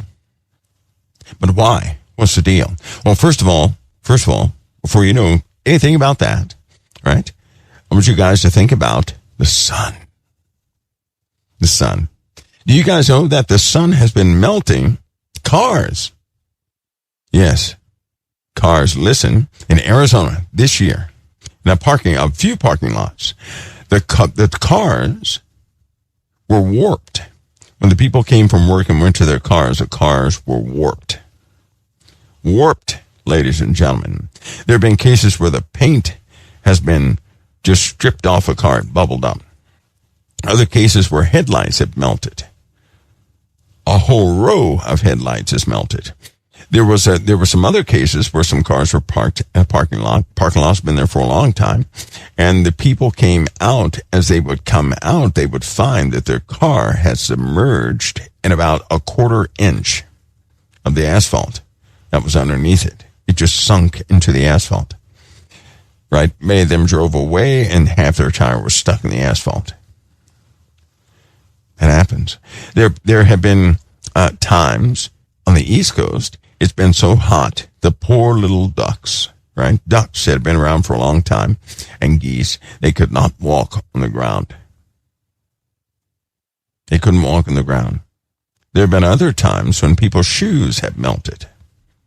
It's been so hot when flies, right, would drop dead going over a highway or a road. Can you imagine that? I don't like flies, so I'm not in opposition to that, but I don't like heat either, right? There have been too many times when people would go to fill up their gas tanks. Then they would go inside to pay for the gas, and when they came back out to the vehicle, they could not touch the vehicle. Lots of guys who ride motorcycles could no longer sit on the seat. Once the seat was exposed to the sunlight, they could not sit on the seat at all.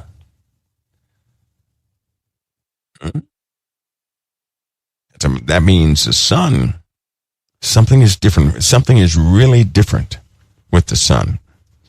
Now, my answer for that is something is different with the sun, because the sun is not doing what it does by itself. Something has become a catalyst to the sun. So we know the heat is just outrageous, right? Now, so the heat factor is up all over the earth. All over the earth, right? We've had lots of ice melt in the Arctic and in the northern regions of the earth. All the ice is melted on a specific side, and we've had actually ice accumulation in the northern regions on a specific side, but a massive ice melt on the other. We have underground or underwater ice melts happening at an alarming rate. We have 20 active supervolcanoes on the earth right now. So even within the planet, the magma is incredibly active, and it's going to cause problems, big problems, right? They're starting to detect that in the U.S. Of all places. Come to find out, the USA is very dangerous underneath your feet. Very dangerous. So we have that to deal with. I'm saying all this to let you know that the sun has certainly changed. So we have heating in the upper atmospheres. Now let me explain this in a way where you'll get this. In the upper atmospheres, right? In the thermosphere, for example, it is hot, but for a long time you couldn't really feel the heat because there was not enough material up there in that part of the atmosphere that would transfer the heat from one particulate to the next. So it could be, 5,000 degrees and you would not feel it. Only through measuring what the heat was, if you had material that was consolidated, would you feel that heat. Otherwise, you would feel cold. As of late, the density of the upper atmospheres has become quite thick, right? Galactic cosmic rays always pour into the solar system, right? They go right through the heliosphere to the inner parts of the solar system and crash into Earth, this, that, and the other, into the sun, into everywhere. But they also carry heavier materials with them, right? These are heavier particles, very heavy particles. That builds up in the upper atmospheres. We also have the weather phenomena, once it reached a certain point, has also dumped particulates in the upper atmosphere. Well, all of that provides density, and it takes density for heat to begin to be felt. You cannot feel heat without density, right? You have to have something has to be dense to transfer that heat, correct? Heat, by the way, heat always goes from hot to cold. So I want you to understand this principle before I continue. If I had an aluminum block sitting on a desk, and the desk was 1,000 degrees, and the aluminum block was room temperature, do you not know that all the heat, all the heat would find, I'm going to explain this simply, would find that aluminum block at room temperature and begin to overwhelm it or try to equalize. Hot air or hot, anything this hot will always seek out something cold. All the time. Yes, thermodynamics. So I'm making it simple, but it's going to seek out something cold. That's how it works. Okay, that's why you have heat dissipation with electronics. They use aluminum and other materials to dissipate heat. Heat builds up, and then, of course, if you have an aluminum heat sink, all that heat is going to be diffused by that heat sink. Okay, it will always that same thing for an air conditioner, right? An AC works on that same principle because it works, right? It's weird at first until you get used to it. Once you get used to it, you realize, hey, that's physics. That's the way it is, and it can become a benefit. Okay, so you know that the upper atmospheres have become quite warm, very warm, very warm. The sun is no doubt responsible for the majority of that warmth, right? And cosmic, all these heavy particles that come into the solar system, I'm going to try not to use that term, but all these heavy particulates have settled into the upper atmospheres, causing it to be more dense than usual. So you have a heat transfer particle to particle, right? So you can actually feel that heat. Also, a compression event is taking place because the upper atmospheres are a bit heavier. The more particulates you have in there, the more they clump up. Think of it as dust. If you have a lot of dust that comes in all of a sudden, if you were to weigh all that dust, it would get heavier and heavier as you add more dust. So indeed, right, it's still dust, it's still spread out, but it's becoming more and more dense as more and more particles join it, right? So it goes from a haze to a thick smoke kind of thing, right? But that adds weight. It also adds a medium for heat to flow from one molecule to the next, right? So it heats up the atmosphere. Now, back to relative humidity. Let's see, since you have HVAC personnel here, if you're in a home and you have ducting in your house, right? And that ducting, you're running the AC in the wintertime and the ducting starts to sweat. You've got it insulated and everything, but it's still sweating, right?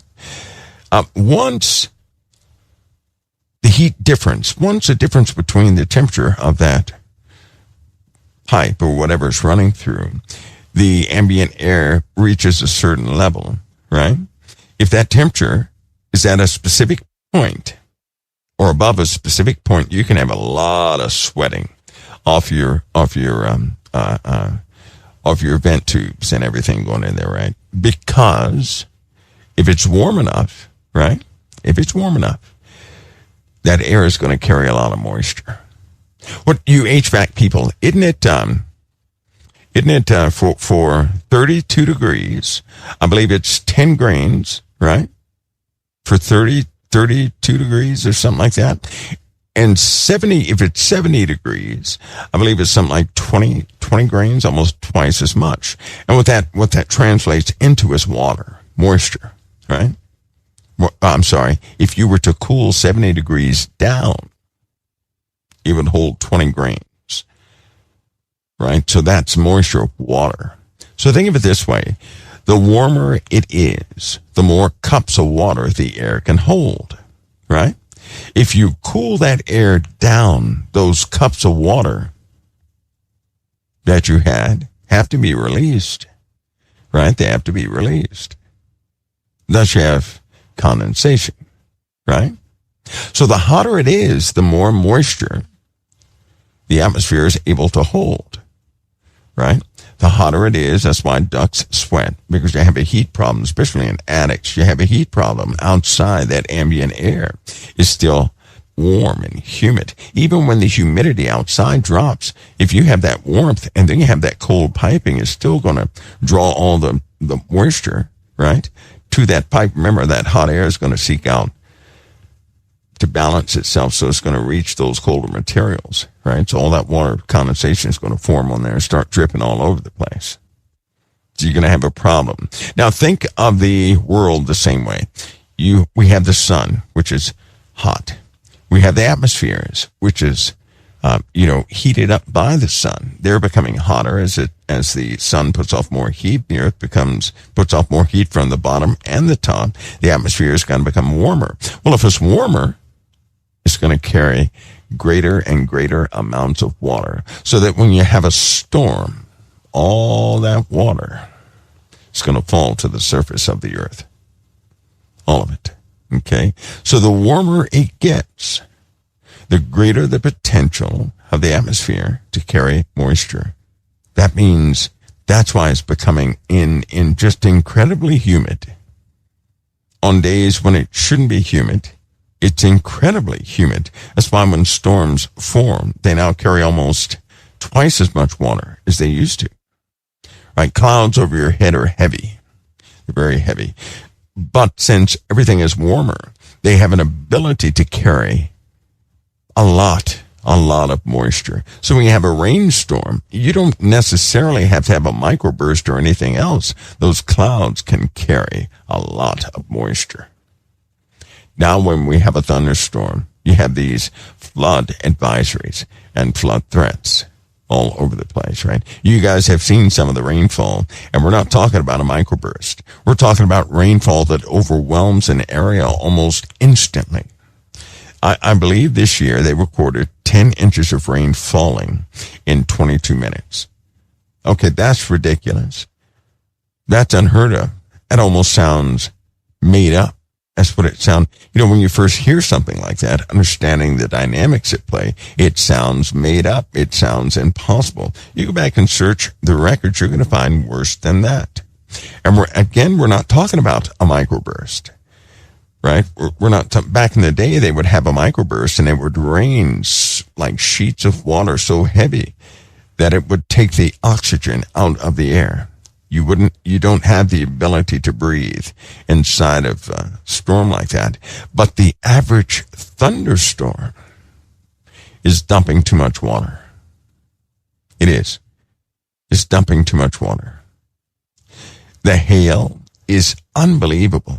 The storms, unbelievable. The water, unbelievable. And water is heavy, of course. When it hits the ground and builds up, it causes damage, erosion. Not just above the ground, but also below the ground. Many places within the USA during these floods, the water has run underneath the ground and has eaten out these big cavernous systems underneath your feet to the point where entire roads are now collapsing. It was a person driving, I believe it was in, was it Tennessee? I believe it was in Tennessee. The person was driving, the highway buckled and tossed his car in the air about 12 feet. Then it broke off at the other end. There were some more cases where the highways are buckling. And we had this talk back in 2014. And I did tell you guys, now listen, when I say I told you guys, it's in the archives, you can find it. But I did tell you guys I gave you a visual of what was shown to me of how the world would look at a very specific time. The highways would be buckled. You guys remember that term? The highways would be buckled. That's precisely what happened to these cars. And it's happening more and more. The highways they're places, roads, by the heat that are just torn up. They're just torn up. We're in that moment, as was just, somebody says, Sister Mary says 2014. So 2014 it was. So now we're in that time that looks just like what was described right here at COT in 2014 to you guys. The roads, especially with the highways buckling everywhere, right? Now, me being the one who saw it in the first place, I think the Lord showed more than me. I'm sure he showed other people, but I have no choice but to feel a specific way when I go out and look at the world the way it is now, because now I see telltale signs. The trees and the grass. Trees, when they start turning because of the heat, and they stay that way all summer. I only saw that in a dream. The temperature changes, the rain, the sheer amount of rain. You guys remember I also told you we'd go through a period of fog everywhere. Fog was just everywhere. It's coming. Where fog will be everywhere. Almost a perpetual fog. Some sort of condition where fog will be everywhere all the time. At that same time, the mud, that red mud is going to be everywhere all over the place, right? And that's going to pose some challenges. The grass, the way it looked, the way it was shown to me, the grass looks like now. The trees, same thing is happening. Same thing is happening. Sunburnt, right? The sun is the same way. But this weather phenomena is going through stages. We've just gone through the buildup. Now the real floods are coming.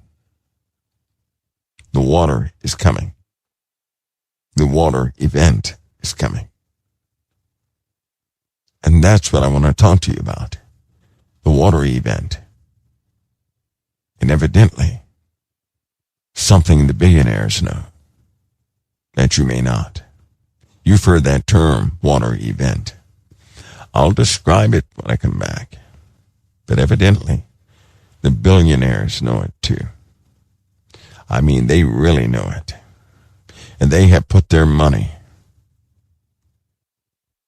They have put their money, invested their money. We're talking about an obscene amount of money they've invested for the water event. When I come back, I'll describe that to you. Now, I want you guys to research everything I'm saying so that you have an understanding this stuff is real, this stuff is happening. Right? When I say research, not opinions, go look for data points. Okay? Real data. Real recorded data. Not someone's opinion. Real recorded data. So you can see exactly where everything is headed. I'll be right back in just a few minutes right here at the Council of Time.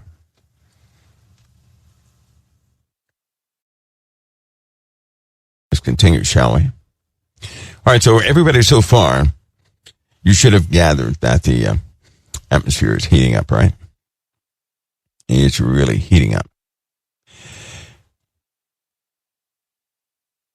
The water potential, the storm potential, if you will, is off the scales. It's really high. Right? The storm potential is high. The water event will come. And when it comes, I really do hope that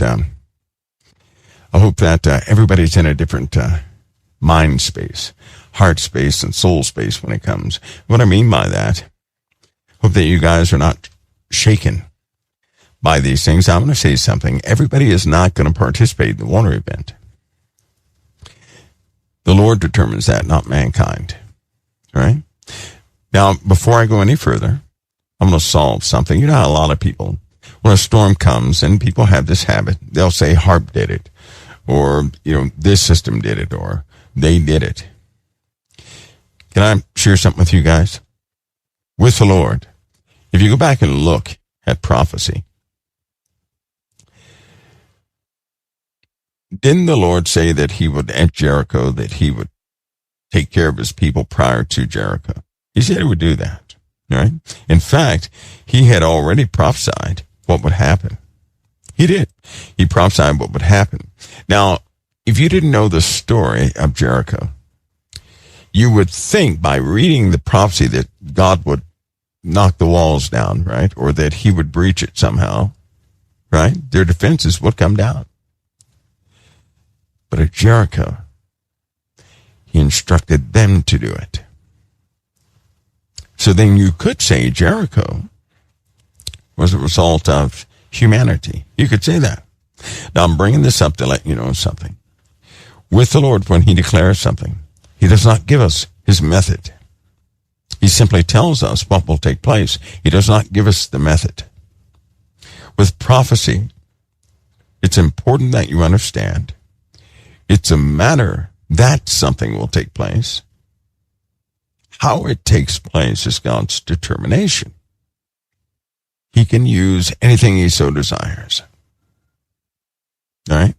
He tells us about prophecy. He gives us details from time to time. For the most part, he does not always give us the method. Okay? He does not always give us the method. Keep that in mind. Keep that in mind. And very good advice, by the way, Mixler. Please use wisdom in declaring your location and preparations. Please use wisdom. Don't do anything hasty out of fear. Remember, at the beginning of the conversation, don't make a move from fear. Fear will always attempt to instruct you. Don't make your decision based off fear. You're going to mess yourself up. Okay, you're going to mess yourself up. Okay, let me continue. So, we know that the sun is different. We know that things are hot. The seas are hot. The land masses are hot. The sun is hot, right? The people have been dying because of the heat. In India, their heat index has been incredibly high, right? It's been incredibly high. There were some cases just about the sun again. The actual temperature was around, I think it was 80 degrees. Yet the contact temperature was about 150 degrees. Not good. That means at 80 degrees, right? You think you could handle the sun and be out there doing everything, and you could. For some reason, the sun has an effect on materials. It has never affected materials the way it's doing today. Never has it affected the materials that way. It's almost like you can walk out into the sun and not get burnt, but the ground is burnt, right? And things around you get burnt, but you're not getting burnt, right? That's what it's like. Contact temperatures off the scales. It's off the scale. So we have a consensus that it's far hotter than it used to be. And with that heat, you're going to have that higher potential in the atmosphere to carry moisture. These storms that we're having, they're not going to go away. They're going to continue to get worse. Every summer is worse and worse and worse. Every summer, right? The ice melts that have taken place between 2022 and 2025 are simply unbelievable. If you start looking at the numbers, at the sheer volume of ice we have lost, it's mind-blowing. It's mind-blowing. We have lost too much ice. And every time we have some sort of earthquake or volcanic eruption, and we have a lot of magma on the move, more sea ice is being melted, right? So we have water problems. Now, just in case you don't know, underneath the crust of the earth in the oceans. So if you dig in the ground at the bottom of the ocean, you reach another ocean. You go through rock, you can go through some weird material, but you'll reach another ocean, another body of water that is superheated on the interior portions of the earth. That's what you'll reach. So you can understand what I'm saying. The scale of the earth. Have you guys ever looked at the true scale of the earth? A modeling of the earth or something like that. Let me see if I have that animation. I made an animation of the true scale of the earth. And if you start looking at the true scale of the earth, you'd understand. So I want you guys to do something. Hold your index finger horizontal. Hold it out horizontally where you can see the width of your finger, right? Now with your finger out like that, let's say that's the thickness of the crust of the earth. I'm going to do this to scale. Now, hold your other finger, hold that finger as high as you can get it over your head, right? That's going to be the crust of the earth. Now we're going to go down to the interior of the earth. And if you have your hand all the way up in the air, and that's the entirety of the crust of the earth, meaning the mountains and the seafloor, right? The mountains, all of it, are within the width of your finger. If you hold that all the way over your head, then where the bottom of your chin is would be, I'm sorry, not the bottom of your chin, but your belly button would be the center of the earth. You see that? That's about the closest true scale I can give you.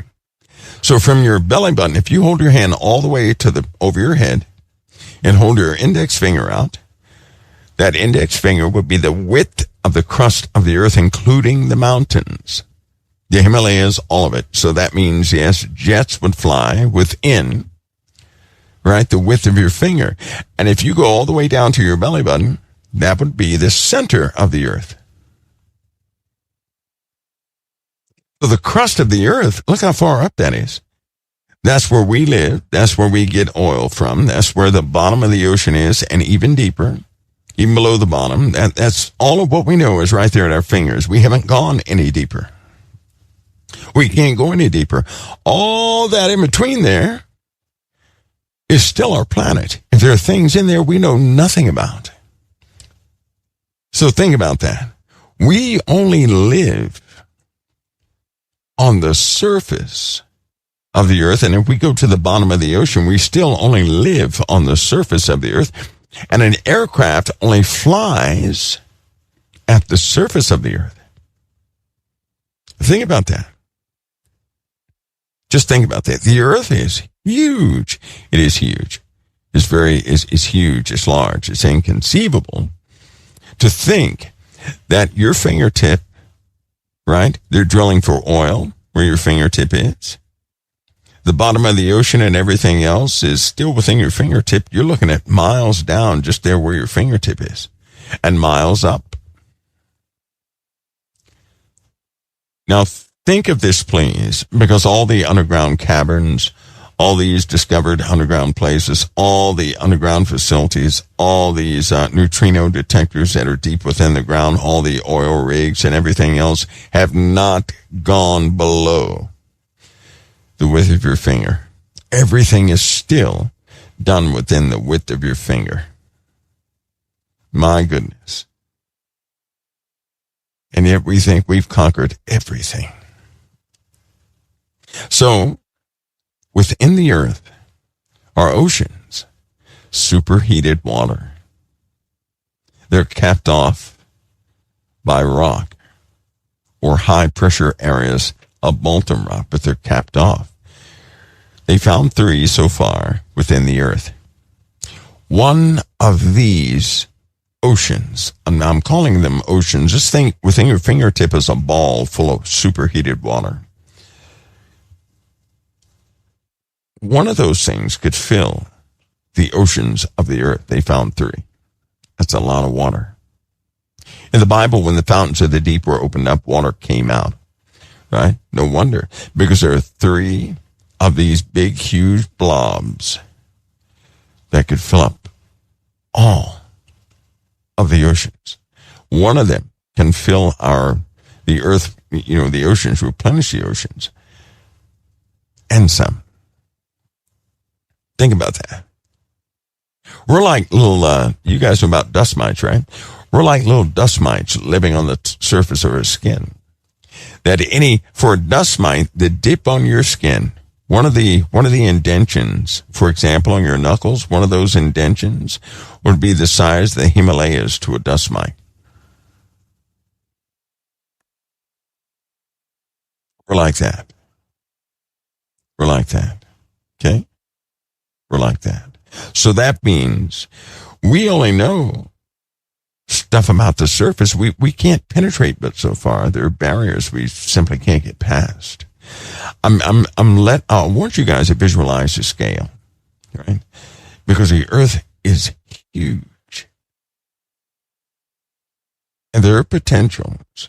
If we didn't deal with anything outside the planet, we're going to deal with enough potentials in the planet that would end life on this earth 1,000,000 times over. By the way, Yellowstone is within the width of your fingertip when you hold it over your head. The Yellowstone caldera, likewise, is still within your fingertip if you were to hold that over the surface of your head. But in the crust of the earth, there are these huge volumes of water, superheated water. And just in case you don't know about superheated water, right? Again, if you take distilled water and you put distilled water into a coffee cup and you put that coffee cup in a microwave for about 2 minutes and it's not going to boil. It's not. When you take it out, it's going to be very still. But you dare not put a crumb in that water. Now please don't try this. Just take my word for it. If you take that superheated water out and put it on your countertop, right? And take one little tiny sugar dust cube and drop it in that cup of water, you're going to see a violent explosion. That's what superheated water does when it comes in contact with anything.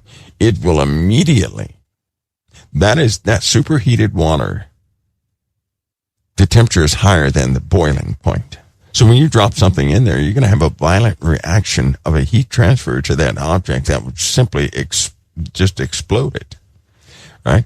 I've made that mistake with coffee a few times. I warmed up coffee one too many times. If you do that, the impurities, the water's purified. You're just going to cook all the ingredients out of the water. You're going to put the coffee cup on the counter. It's going to be very still, kind of some steam coming up. That's it. You go to put some sugar in there. You better run after it hits the surface of that water quick, because it will violently kind of explode and run all over the place. That's what superheated water does. Now, the earth is full of water like that. Full. We have 3 big blobs that have been identified, full of superheated water. And one of them can fill the oceans of the earth over and over. Just one. Just one. Just keep that in mind. Keep that in mind. As we continue to heat up, we already have more water coming from above. But we have a problem. We have a problem. We have certain areas of the earth that are capped off from rock. We do. We're heating up because of the sun. That means the sun is incredibly active. We're not going to worry about the cause right now. It's incredibly active. Well, if it's active, it's going to send out, more solar winds and everything else. Listen to what that does. The earth will always absorb those solar winds. Some are deflected, some are absorbed. And when it absorbs that radiation, it goes right into the interior portions of the planet. Superheating materials, molten rock, and everything else in the planet. We're overcharging, which means the magma level is getting higher and higher and higher. As it gets higher, it's going to start breaching the surface. As it gets higher, it's going to release that water that's been held inside the earth through thousands of feet of rock. Yes, thousands or miles of rock. That superheated water will come up. And when it comes up, there's going to be no big tsunami at first or anything else. It's going to come up, and we're going to have a water event. A water event will take place over the entire globe. The entire globe. That's just one way that could really affect us. And I want you to know about that way. I want you to really know about that way. Because we're not talking about fictitious things. No. We're talking about real things. And you guys remember, I hate to bring this up again, but do you guys remember that dream I told you guys about? I was in Russia, in a junkyard in Russia, right? I was looking around and everything, and I was in this junkyard, and next thing you know, I found myself in this house in Russia. Now, in this house, I looked outside, and the sun had fallen and everything, and I looked outside, and all flying insects were flying out there, right? So I'm running. I'm in the house. All of a sudden, I'm right there on the front of the house seeing all these flying insects. They take flight. So I run back in the house, and I shut the door, and I'm in the house, and other things begin to happen. But the next time I went to go open the front door, when I opened the front door, as far as I could see, there was nothing but the sky on the ground. That was a reflection. Water was everywhere, and it began in Russia. It began in Russia. In Russia. You know what's so funny? That Russian junkyard that I was in, right? Kind of looks like some of the damaged places over there in Russia. And you're not going to believe this, but near the Ukraine, right, and some of the border places of the Ukraine is an entry point to one of these vast ocean places. That's so hard to believe. The permafrost is melting. And it's a known fact that some of the permafrost is a barrier for other water sources. See, Russia's having problems with losing permafrost. They've lost entire villages and neighborhoods and everything else. They have sinkholes you wouldn't believe. And the permafrost is leaving. When it gets down so far, there's going to be nothing else holding back large volumes of water that will start to ooze out, starting in Russia. In Russia, of all places. Now, of course, I found this out after the fact, right? I believe I told everybody about that. I forgot. What year was that I told you guys about that dream with Russia and the bugs, the flying bugs, and the water event? That's an amazing fact with Russia. Research that, too. It's all leaving. That's where it began in the dream. Water was everywhere. All over the earth. And it was a silent event. It was a quiet event. There was no big boom. No person announced it. It caught people by surprise. And then lately, I had this dream, and the water event's not going to last, but I had this dream. Everybody was in this hotel, and it began to rain. Now, we're in the USA, in Virginia, in this case. We're in the USA and Virginia, it began to rain. The rain was taking over everything. The flood started coming. People were not prepared for the flood. The folks in the hotel were stuck. We were stuck. The water had cut off everything, all avenues of escape and everything else. So the next morning, the water started to recede, and everybody went for higher ground. When we went to higher ground, yes, it was dry. There were some places that were untouched, but you could stand on a hill and look around, and as far as you could see, water damage was everywhere. Nobody was prepared for that. After the water event, everything on the face of this earth was different. See, because some places were totally lost due to the water event. Some places were absolutely lost.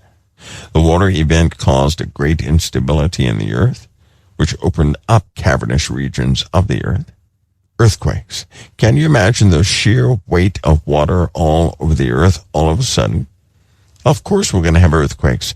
As you know how many salt mines are in the earth that we have dug out, that we have evacuated? There's no more salt in these mines.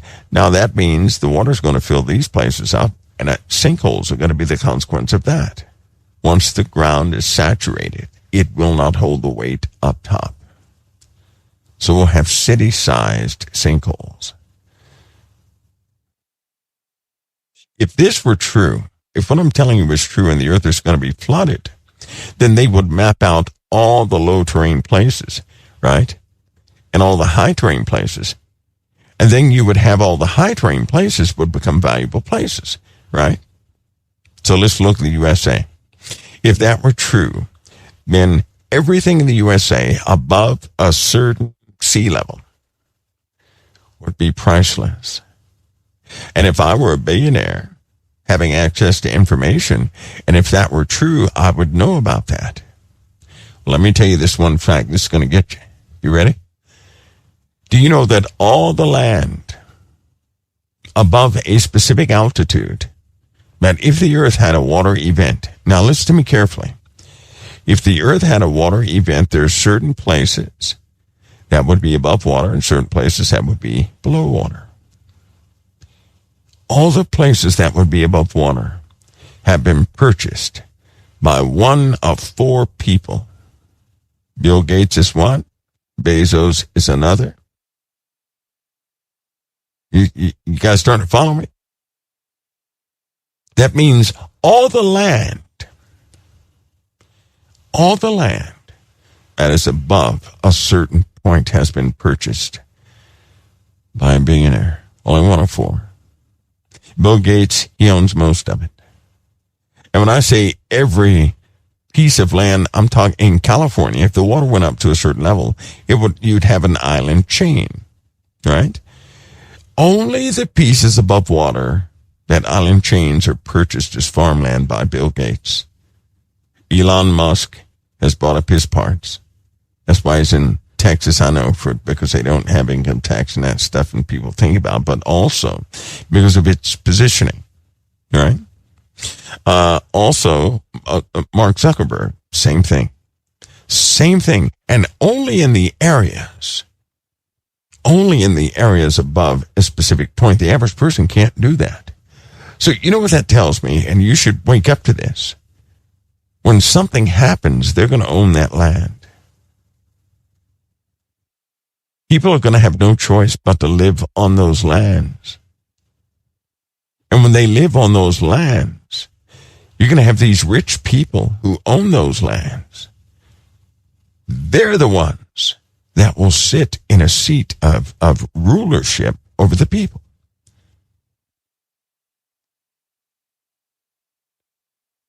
Mercy is right there. Isn't that something? That's something you can look at, research over and over again. You're going to find the exact same results. So my suggestion to all of you guys is to get a hold of a U.S. Navy map, not the ones that say U.S. Navy. The true U.S. Navy map does not have U.S. Navy on it. It's on it's a USGS topology map is what it is.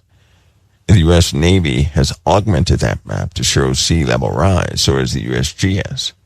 And all the land that's visible, that's what they purchased. So you get another map of the land purchased by these 4 people, and you do a simple overlay.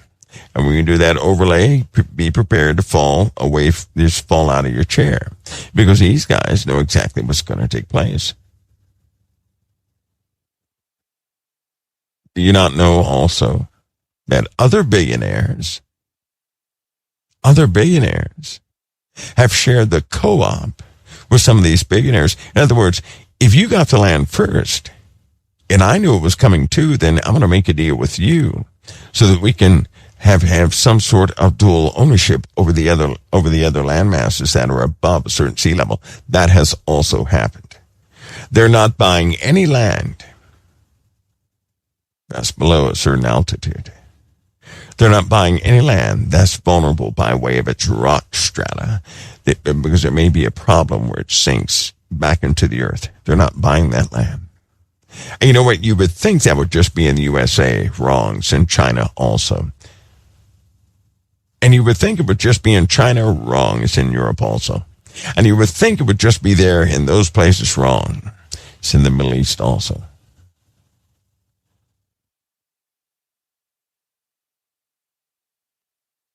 You know when they started this?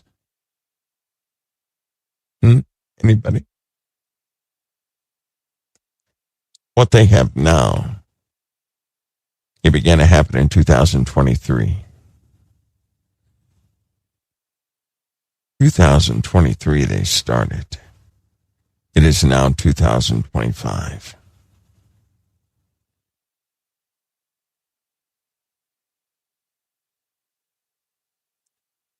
There we are with that. Okay, I'm going to let you guys swallow that. I'll be back in just a few minutes right here at the Council of Time.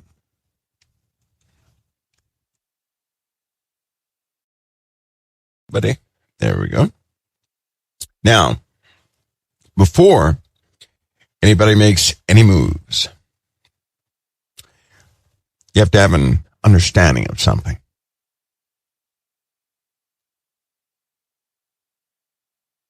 Have you guys noticed what's happening in the Bible? When, for example, Apollyon comes out of the bottomless pit, what happens? Anybody know? What happens? I'll tell you what happens. Apollyon comes out of the bottomless pit, and only those people who have no relationship with Christ are tormented. Did you notice that? The people who have a relationship with Christ, no torment. You don't hear about their torment. In the book of Revelation, you begin to read about the torment of those who had no relationship with Christ. When the 200,000 component comes out of the earth and kills 1/3 of man by fire, smoke, and brimstone. Did you ever, and it says the people that did not repent, the people who are left alive still would not repent of their thefts and fornications, of the worshiping of gold and of silver, their idols of gold, silver, brass, wood. What kind of person is that? Those who have no relationship with Christ. Do you see that? You see that? The billionaires who are purchasing this land, do they have a relationship with Christ? Do they? Do they? Many people get nervous when they start talking. Somebody talks about a major event like this, and even its potential, they get nervous. Have this understanding. In the Bible, you read about a kingdom that's going to rise in the earth. You read also that kingdom is going to be thrust into darkness, and everybody who is in servitude to that kingdom or part of that kingdom is going to suffer greatly. You also read in Revelation, it's the unrighteous who go through the judgments, not the righteous. The unrighteous. That's what you read about. Many of God's children may not know this, and they'll seek to save their own lives. They never have to do that. You don't have to do that. The Lord will orchestrate this in such a way that His grace and mercy will always be with you. Do you not know there's a promise upon those who have a relationship with Christ that grace and mercy will never be absent from you? Never. Things are held in store, the Bible says, because you're here. And because God will pour out or allow these things to happen upon the unrighteous, not the righteous. So you have to have a clear mind. A dark kingdom will rise. It will have an evil ruler. We will see the manifestation of it. We will. But we're not to endure the judgment that befalls that dark kingdom. We're not. When you're a person of the earth with no relationship with Christ, you have no choice but to try and save your own skin. That's what they're doing. They're looking out for themselves. They're looking out for their grandchildren, so on and so forth. If you have a relationship with Christ, you're secured in Christ. His determination will come after you're secured. You will see the manifestation of a great many things. You are not to undergo the judgment of those who have no relationship with Christ. On this earth there will be sufferings. You are not to be part of it. Do you know why? Because if you truly have a relationship with Christ, your tribulation began at birth, and it continues to this very day. See, the Lord told us that if we truly do belong to Christ, if we are of the Lord, the world's going to hate us. And it will seek to kill us as it sought to kill Him. It'll wear us down. If you truly have a relationship with Christ, if you truly belong to Him, you've been under trials and tribulations from the beginning. If you don't belong to Him, you've not been touched. I don't think there's not one person here whose life has not been turbulent. In fact, I believe that everybody here has been living from tribulation to tribulation in their own lives. That's what I believe. I believe every single last one of you have had some woes in your life. So let me share it. Everybody on earth was going to have tribulation. What about those people who have had no tribulation up until this point? Well, they have to go through it. They can either go through tribulation over the span of their entire life, which would be called mercy, or they can have it all in one season, which is called revelation. How about that? If you belong to Christ, He has been bringing you from glory to glory, level to level. You've been growing. Your tribulation is purposed tribulation. Those in the book of Revelation, that great number that no man can number. Remember what the angel said? The angel looked at John and said, "Who are these arrayed in white robes?" John looked at the angel and said, "Sir, thou knowest."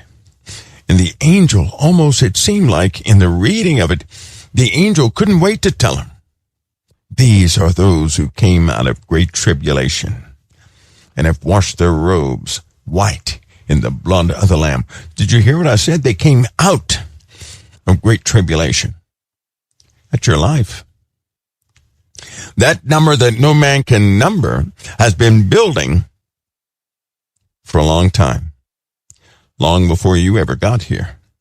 You're going to add to that number. You hear me? They were already found in heaven. You're going to add to that number.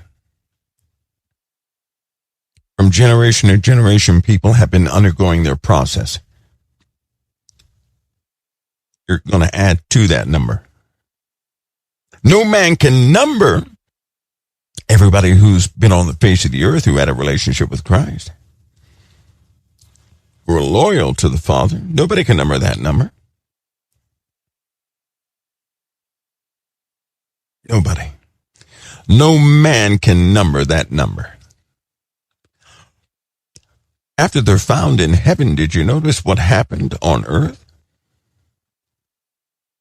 Everything happened on earth.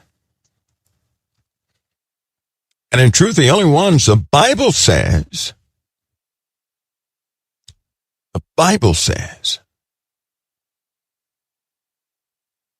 that the bottomless pit is opened. And those things that come out of the bottomless pit, they're going to go forth into the earth. But they will not touch those with the seal of God in their foreheads. Consequently, those who have to be sealed. If you have to be sealed with the seal of God in your foreheads, that means you have to stay here. If you have to be sealed, right? Nobody knows you. If you have a relationship with Christ, everybody knows you. If nobody knows you, you're brand new. And you have to be sealed to be kept. Don't you? You don't need a seal if you belong to Christ. You're already sealed. Because Christ is within you. The kingdom is within you. That means you have an identity. It's when you don't have an identity. It's when you're unknown. You have to be sealed. And sure enough, those things that came out of the bottomless pit were told not to touch any green thing nor any tree, but only those men who have not the seal of God on their foreheads. So that means those who have the seal of God on their foreheads had to stay right here on this earth. They had to be sealed because they weren't known. And all that force that comes out of the bottomless pit, it is commanded them that they not touch any green thing or any tree. They can only touch those men who do not have the seal of God on their foreheads. And they are to torment those. They're not to kill people, but to torment them. It says, in those days men will seek death and will not find it. Men will desire to die, and death will flee from them. They had no relationship with Christ.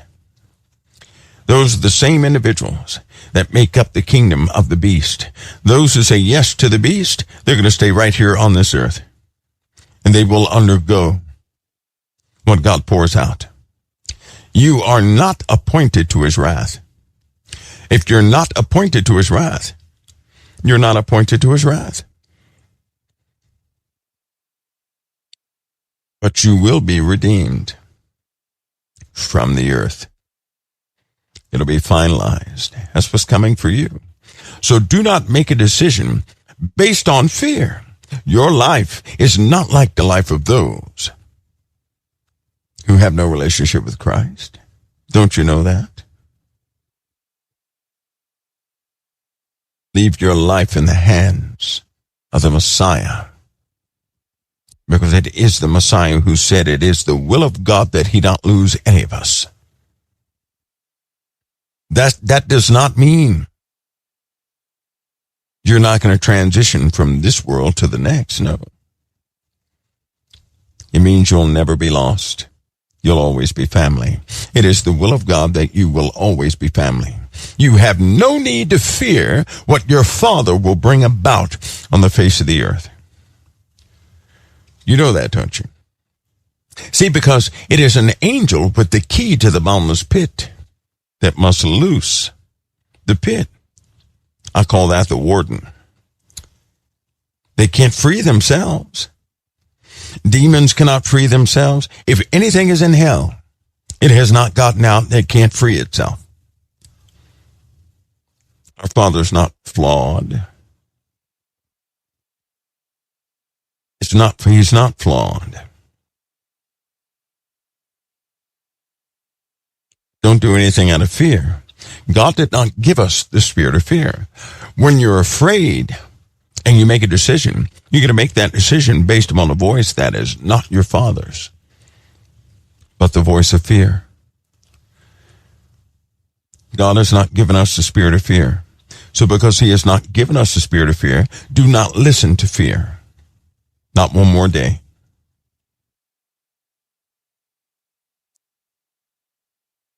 Listen to the words of truth from the source of truth. Fear does not speak God's truth. Fear will lead you into nothing more than depression and destruction. It'll make you hopeless. It'll make you do things rash without guidance. There's no reassurance with the voice of fear. Unfortunately, it is the voice that talks to people the most. Fear does. Don't pray out of fear. Do not make a move out of fear. God did not give you the spirit of fear. But it is he who will guide your life, right? That's right. Grace and mercy is upon you, correct? That's right. So then what do? You do the will of your Father. You do the will of your Father. That's what you do.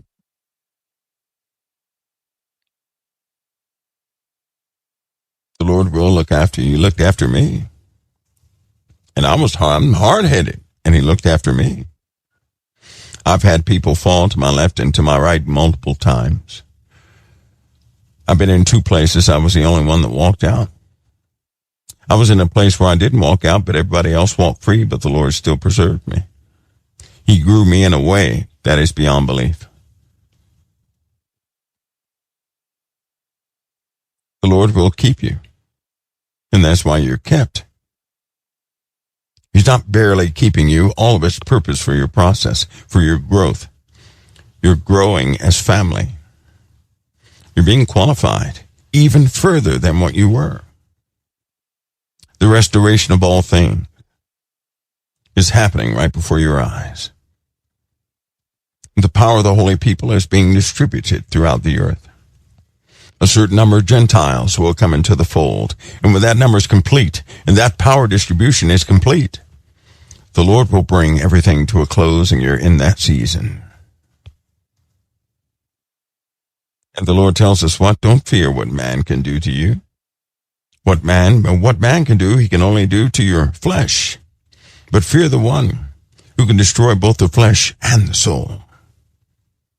Regard your Father and his word. Listen to the words of the Messiah, who is your Savior. Be guided by truth, not the ramblings of fear. Fear will say, run to the high ground. Fear will teach you how to save yourself. Most people I know who do that. It does not bode very well. God will guide you and lead you. When you don't even know I didn't know how to save myself. I had no desire to save myself. But at least I would listen to the direction of the Lord, and in every single case, he kept me. He kept me. I'm telling you, I am abnormal, and it's a good thing.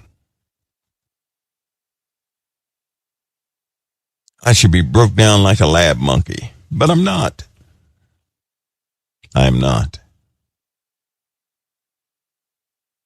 The Lord has kept me. And I know the Lord will continue to keep me so long as I say yes to him. If I ever say no to him, I do not expect to be kept. Because if I ever said no to the Lord, if I didn't want a relationship with the Lord, I also would not have a desire to be kept. My joy is in the Lord. It is bound within the Lord. Outside of him, there's nothing for me. I've seen the world. I've seen what the world can offer, and I don't want it. I don't know about you, but I want salvation. I want the whole package, which is salvation and deliverance. Deliverance from me, from this flesh, from all influences.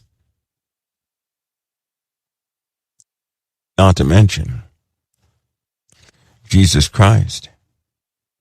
He died for all of us. I want to say thank you without words. There's only one way I can do that, and that's in truth. Words are not going to be enough. If you have ever sacrificed much for anybody, and you can think of Christ. In fact, how many of you have been sick and nobody knew how sick you were? How many of you have been in pain and nobody knew how much pain you were in? When I get sick or I'm in pain or something like that, first, the Lord has always healed me quickly. But when I'm in those moments, I always think of Christ. I don't share my sicknesses with people.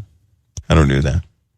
But every time I am injured or hurt, sick or something like that, I'm always thinking about Christ who endured. He endured the same thing I endured, but for everybody who lived and would live on the face of the earth, plus some. And he did that for people who would not regard him. He did that out of his love for his Father's creation. Lord have mercy. He didn't ask us to comply with anything. He didn't. He did what he did for us, not at a cost to us. He did it for us. How do you thank somebody who takes your place when you know you should have been punished, when you know you should not be walking? How do you repay someone for taking your sentence for the foolish things you did in life? How do you repay somebody who is your true advocate with the Father? How do you repay somebody who's satisfied the jail term? How do you do that?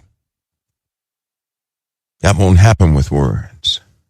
But I can use my life, every day of my life, to obey him, to pursue him in his ways. I can say thank you by never turning away from him again. I can say thank you by my servitude to you. I can say thank you by surrendering all to him and fully trusting him. How can someone not trust the one who gave their life for them? Have you guys ever given just about everything you had for someone just so they could continue? You gave up your entire future. That means you gave up something and you did not count the cost to yourself. You only desired that somebody else would go forward. You ever have a thought to lay down your life for somebody else? Have you ever laid your life to the side for somebody else? I have. I did that without thanks. Do you know that? I've done that so many times where the person didn't even know it was me. Do you know, people have looked at me with contempt because they did not know I was the one who sacrificed a lot for them. I never said a word. You ever had somebody stab you in the back or spit in your face after you gave up all of what you could give up for them, but you never tell them it was you? You ever see someone enjoy their life because of something you did, but they don't know that you just sacrificed everything so they could do that, and you never tell them? And when they see you, they never regard you.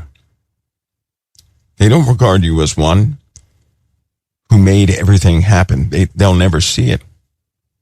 But then you never tell them. You ever see their attitude? You ever see that? Well, I have. And there's nothing. There is no temptation. There is nothing that's going to make me replicate those actions towards the Lord. Some of you say you've been backstabbed and crossed, cheated on. The same, some of you say you've given all to someone and they gave nothing back. Now you know what the Messiah goes through with us. And we're the ones who believe. Do you think upon thinking of that, somebody could go another day and do it again? To betray the Lord like Judas over and over again? To take for granted his sacrifice, that we would continue to sin? Someone asked me one time, it's hard to get away from sin, isn't it? I said, it's only hard when you don't know the story of Christ. When you really know the story of Christ, you'll have no participation or fellowship with sin again. You'll give up everything in this world so as not to defile the pure act of the Lord's sacrifice. It is not hard to give up something you refuse to do again.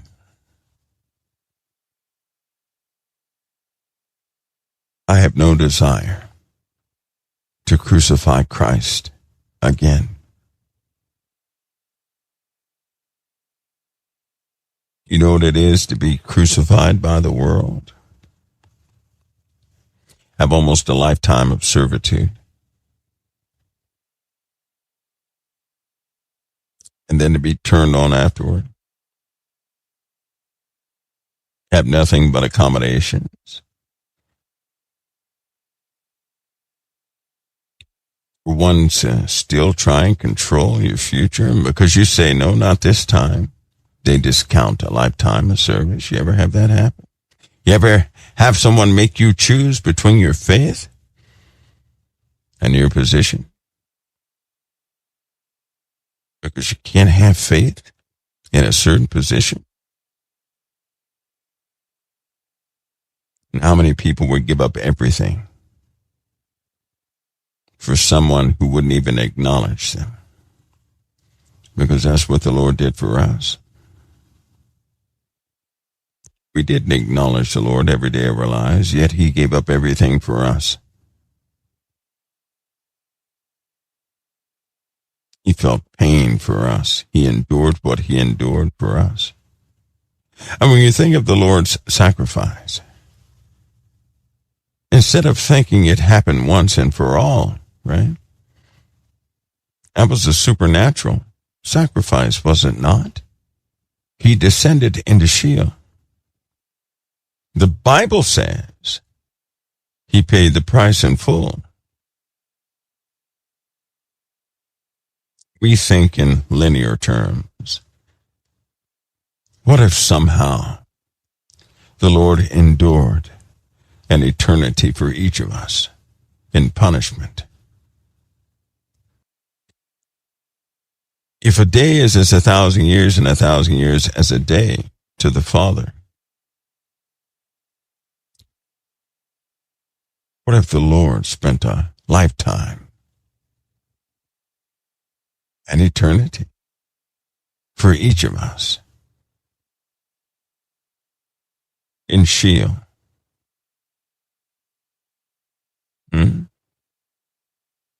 What if he endured our eternal punishment by enduring it? What if he did that for each of us? If you were to ever learn that, could you ever live your life the same way again, knowing there's some innocent person took your place? Could you go to a courtroom, right? And you're about to be sentenced for something you did and you deserve the sentence, yet somebody comes out of nowhere and says, I'll take this person's place. I'll go to jail for this person. You let that person go free. Could you go back out into the world and just do what you were doing before? I don't think so. There's no way I could let an innocent person take on my punishment and then I go back into the world and do more damaging things. No. That person who's rotting in jail and did nothing wrong, they would be on your mind every single hour of every single day.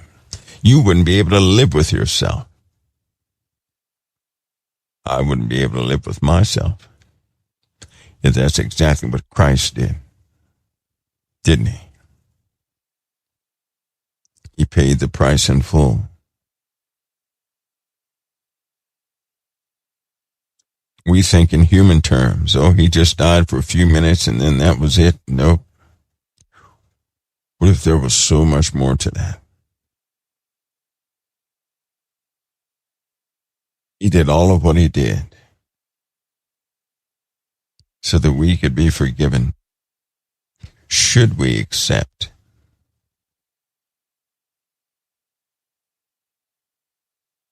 If we were to ever accept that sacrifice, he already finished it, satisfied everything. But he also did it for those who didn't accept. He did it for everybody that may come. How heavy your heart must be to know you gave everything up for nothing. Well, I don't know about you. I'm not going to be the nothing. I will regard that sacrifice, and I will not take it for granted. Fear will have you take it for granted. Fear will make you save yourself. No, not me. I'm not listening to fear, but I will listen to the one who gave everything for me.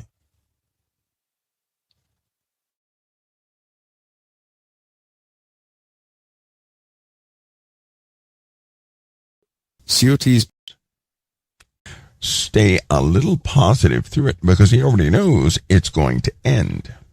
And when it ends, you come out on the other side with much more wisdom than you began with. And with that wisdom, should you face that same circumstance again, should you think about what the Lord told you and see what he did, as soon as it begins, you'll say, wait a minute, the Lord delivered me from this issue and that issue and that issue. The Lord told me I would have this issue in the first place, right? And here's a big one. When you're in the middle of your issue, have you noticed that you're spiritually opened? Anybody notice that? When you don't have an issue in life, when you don't have anything against you in life, you're smiling, having fun, but you learn no new spiritual thing. Does anybody? I don't. When nothing is against me and I'm enjoying life, right? I don't really learn any spiritual thing. I'm utilizing, right, the spiritual things I've gained.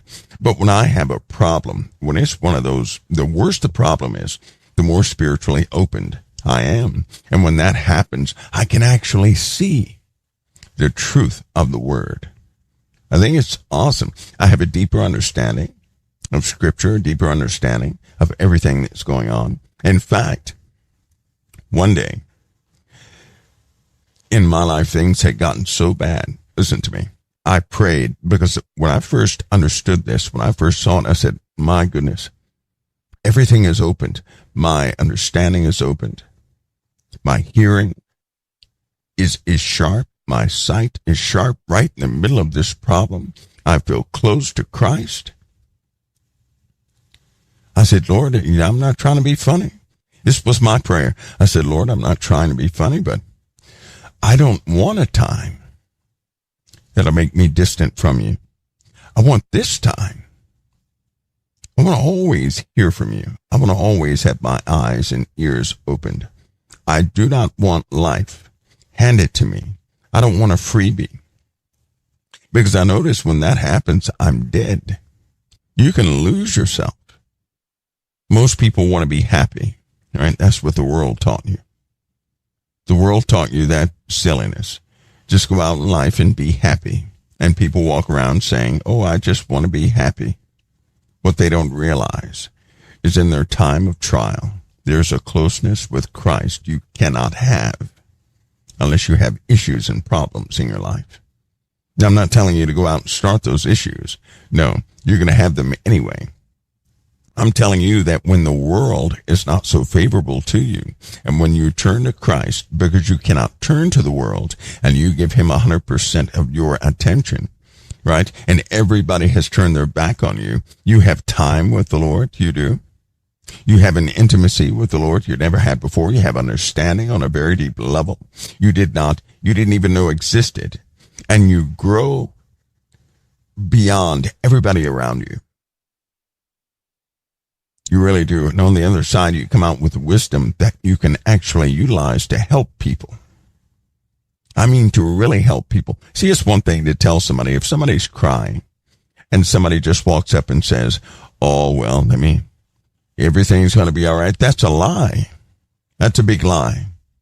I don't want somebody to come up and tell me everything's going to be all right. I don't want that's being pacified.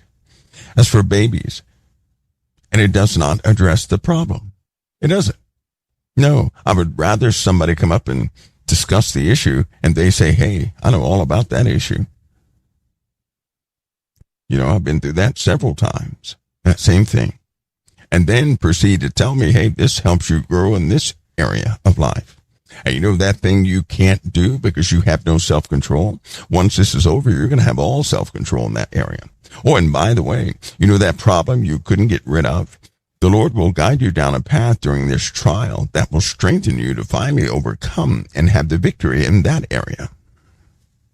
I don't want to be pacified. I want the Lord's process upon my life. That's what I want. When I found that out, that's why you guys, nobody hears me complain. Nobody. There's not a complaint even in my bones. I don't have to hold my tongue or anything. I have no complaints. I was sick yesterday. Nobody heard. You guys didn't hear me tell you I was sick, did you? Do you know why? Because I trust the Most High. It doesn't matter if you know or not. It does not matter. It doesn't matter. Because what the Lord say? What did the Lord say? The Lord has already spoken his word over my life. I know what the end result is. Right? I know what the end result is. Most people are scared of death. That's what they're scared of. Oh, this could just kill me. If I'm not on this earth, I'm with the Lord. Problem solved. Right? No big issue. But when I'm not with the Lord, I have an opportunity to serve him on the earth. How about that? How about that? Either way, I win. Either way, the victory is mine. If I choose to embrace it, the victory is mine. Either way. That's why I don't really think like the average person does. The average person thinks of in this consequential way. Like what could happen if I do this, or I might lose this, or I might lose that, or this might happen to me. I don't think that way. I trust the Lord's guidance. I trust his direction. I do. It's mankind I don't trust. Mankind experiments. You know that? They experiment their way through things.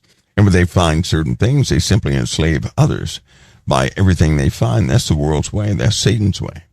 Not so with the Lord. The Lord's about freedom. No obligation. No obligation. That's why I love the Lord Jesus Christ. There is no obligation with Christ. Can you imagine that? Can you imagine that? The world mandates, right? They mandate things. Well, go on a vacation and enjoy yourself, and then you'll have a good time. They paint this picture in your mind. Every time people go on a vacation, it's more pressure in a vacation than it is before you went to the vacation. How many of you know that? Huh? You know how many times I've seen people on vacation and they are stressed out. And then they go back home and they have financial troubles from the vacation. They regret going on the vacation. But because the world does it, they say to themselves, well, it's okay. That was something I'm supposed to do. That's what they say. That's something I'm supposed to do. What? I don't take vacations. I don't. Do you know that? I will not take a vacation. Do you know why? Because that's something the world thought of. I don't need a vacation. No, that's not where my joy is. My joy is in exhausting myself doing something for somebody else. That's my joy. I don't need a vacation. I don't need a break. I don't need any of those things. I don't need me time. I don't need that. I need to be efficient at what I'm sent here to do. And that's something. But the world has programmed people into believing that somehow, that vacation is going to fix your issues. That this and that is going to make you just like you dreamt of being. It never works out. You get a bunch of angry people out there who are pressing a smile on their face. And then at night they go drink themselves to death, right? Why? Because all that smiling was not real. They have no real joy. The Lord's way is precious, is absolute, flawless, fits me perfectly. It's good food for me, the Lord's way is. And when it comes to issues and problems and things like that, I already know they're coming. Also know it's a time when the Lord is raising me. He's raising me. And if you look at the world lately, something's gone wrong, right? Something has gone wrong. It's kind of like at the beginning of the year when we were talking about fault lines. I was talking about that fault line in, I believe it was New Jersey and some other places. Then all of a sudden later on, and then they already knew about this. Later on in the year, they come out and say it's a new fault line in New Jersey. Really? The world keeps you occupied. What is your function in the world, by the way? Somebody answer me. What is your actual function in the world? A lot of people walk around, listen to me, they say, well, they're trying to kill us. Why haven't they just killed you off yet? If they're trying to kill you, they're no good at what they're doing, are they? Huh? I mean, they're trying to kill you. They're no good at that. They failed. Right? What's your actual role in the world? Here's what everybody does. You ready? It's very simple. You're educated to be some type of employee, to work for someone in the world who has obeyed and agreed to keep the standards that are in the world. You grow up, you learn how to work for someone. You get a job. You get a salary or paycheck. You get your home. You can feed yourself and clothe yourself, this, that, and the other. But the job is where it's at, right? For some, it's a job. For some, it's something else. Either way, you're confined to your place in society. You're confined to a tiny portion of the earth. You're confined. And you stay in your place. And you contribute in various ways to a system of confinement. And you pay for everything. And you're confined. You were trained to be confined. And every ideology that can free you from being confined, you're taught to ridicule. You become the enforcers of ridicule for anybody who would ever seek to be free. You perpetuate the need to pay for everything. And to really reinforce that idea, riches is involved. They create a desire within people to have a lot of resources so they can buy more dirt and cow skins to put on themselves, to fill up their homes with everything. All right? They do. They do. But you're still confined. Even the rich are confined. The rich people are more confined than the poor people. Rich people can only go to designated places. Have you noticed? A rich person cannot go everywhere in the world. They can't do it. They can only go to designated places that are designated for the rich. Middle class goes to middle class places designated for the middle class. In either case, confinement is the deal. Now, what kind of a system is that? You have people that grow up, you confine them. They contribute to the cause of a big system that confines everybody. What's the end game? What's the end game? Are they really trying to kill you? No. So what's the end game? The part that Christians deny. You ready? Yes, and I'm saying this to provoke you. The Spirit. The end game is all about the Spirit. The very element that the Christians deny. The end game is spiritual. You know that thing that most people don't believe in? You know that thing that most people tiptoe around? The end game is the Spirit. Listen to me. Of all the effort in the world, in every single country, what do people end up doing? What do people end up doing? I'll tell you what they end up doing. They end up serving the needs of darkness while they figure out how to be righteous. Some people don't even choose righteousness, so they continue to serve the needs of darkness. And what are those needs? The corruption of souls. Period. Entertainment. Money. War. Freedom in the world. All of it contributes to the corruption of the soul. Period. All of it. When you become a person who separates yourself from the sin of this world, that's when you become a target. You're not a target until you separate yourself from the sin of this world. You're a target if you don't watch the same comedic shows that everybody else is watching. You're a target if you don't drink the same stuff everybody else does. You're a target if you have an ideology against what people in the world are calling freedom. See, they're free to perform abominations in front of everybody. They're free to scam people all day long. They're free to have people enslaved by various substances. They're free to do all these things. And as soon as you begin to go against those things, you don't believe in them, you're targeted. If you ever start talking about angels, you're going to be ridiculed. If you ever start talking about the power of the living God in public, you're going to be ridiculed. Satan is the warden.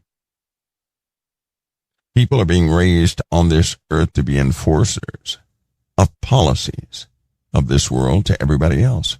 Parents have taught their children to listen to the world and no one else.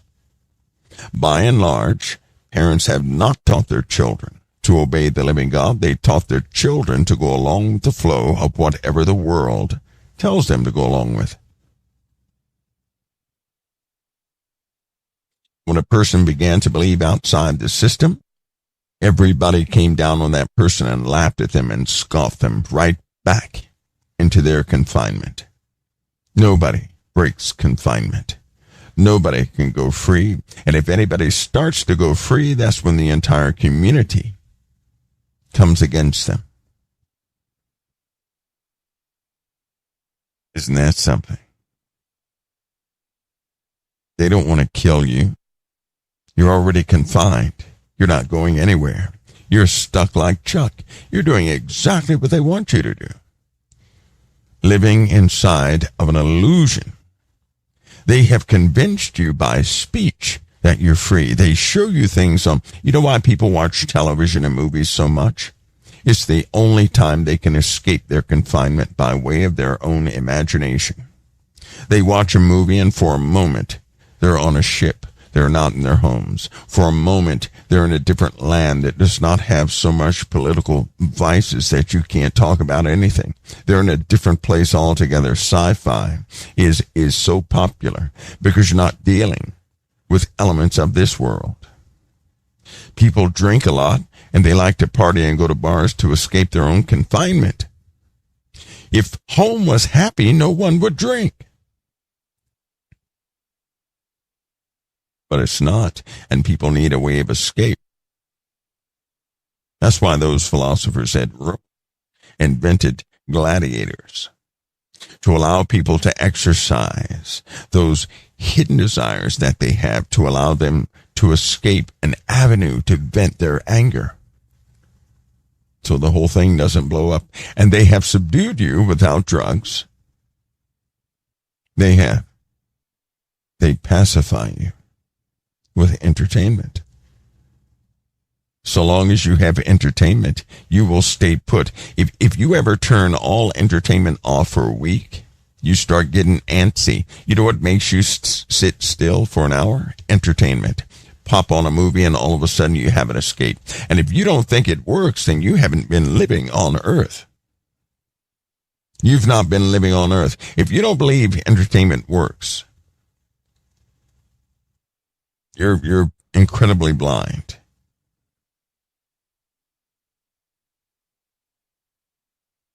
The entertainment industry draws in most of the money in this world. They can twist the numbers all they want. We know what the real deal is. What is the world after? You're already confined. Your soul. Your soul. They don't want to kill you. They want to own your soul. They're after your soul. They want you corrupted so that you will not turn to the Most High. They want you locked into witchcraft so that you will not turn to the Most High. They want you to feel guilty. God does not give us guilt. By way of the Holy Spirit, we have conviction, not guilt. Conviction is a realization.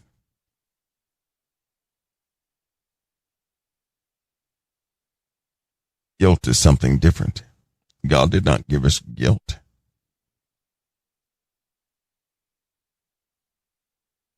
With Christ, you can be free. Everything you do is ancient. You know that, right? Everything you do is ancient. Everything you do is part of an ancient ritual. It's woven into the world society where you cannot see it. It is so normal, you cannot recognize it.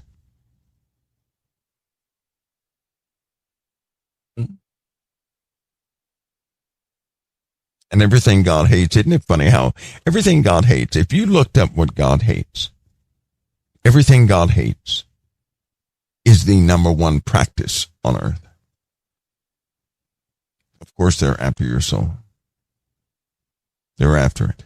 Once you begin to realize this, and you put yourself back in alignment, in truth, with the Most High, right? There is no struggle with the world when you're back in alignment with the Most High. You don't have a struggle because your desire set changes. The world loses, but you become an instant target. And people are fearful of that. When you carry the word of God, not your own word, not a hybrid word, but the word of God, the world will hate you. The world will seek to destroy you when you carry the word of God. That's why it's a blessing to be noticed in such a way, because then you know what side you belong to. When everything is okay in your life, you're not stirring up the world is your friend. You're missing the word. You're probably on the wrong side. There's a compromise, a deep one somewhere. They allow these compromises so that others will be just as corrupted as you are.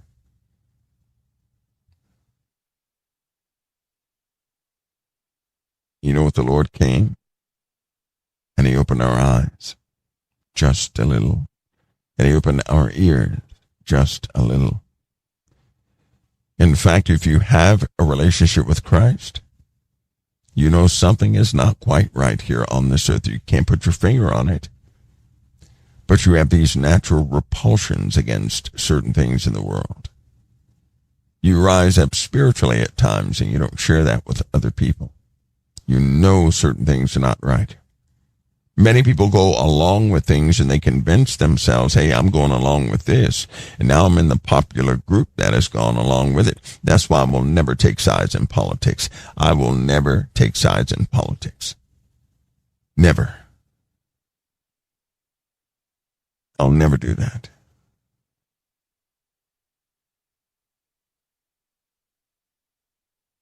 For the most part, people's minds can so easily change. See, politics is a way to getting good with a group. It is.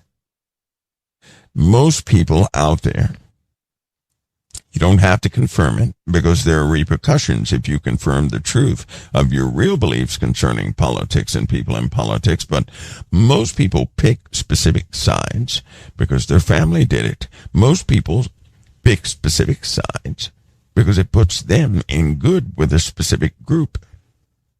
Truth be told. Because if you ever took a step back, you wouldn't be a part of either group unless it was perfectly aligned with kingdom standards. As of late, we have something different going on. We do. But is it different? We have a person. Right? And you guys are the first, you guys already know. If you don't know, right? If you guys don't know, do you guys know I did not like President Donald Trump when he came into office? Do you guys know I didn't like him? I didn't like him. I did not, no, I can't say I didn't like him. Let's just say I was not really for him. I wasn't really for nobody. How about that? Because I know what they are. I know what a politician is. I know what you have to give up to get that spot. Just anybody cannot get that spot. I'm sorry, they cannot. They can't get that spot. You're not going to go become a president unless you know certain people in this world who approve of you. Doesn't matter who you are. But something happened. Something did. It happened. Something took place.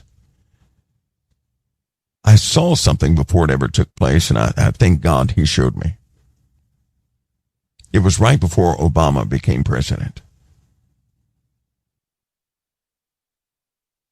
Some of you guys are probably like me, right? You may have a family that comes from one party, but you don't agree with that party. You might be like me. Right? I don't go with the flow of things, even if my whole family did it. I'm not going with the flow of it. I don't go with the flow of anything just because it puts me in favor with a group or it's going to cause some, less resistance in my life or something like that. I don't do that. But before Obama was president, the Lord actually showed me what he was going to do.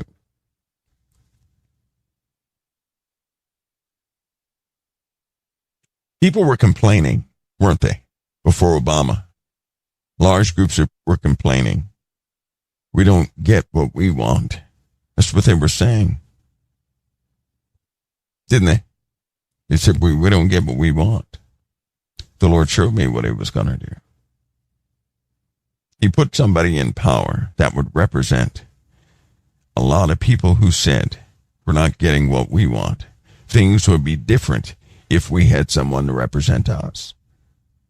Things would be different if we had this type person or that type person. That's what people were saying prior to Obama. I told everybody when he began the campaign, I already knew it was him. 1992. His name is still in a sealed envelope that was postmarked and put in a safety deposit box.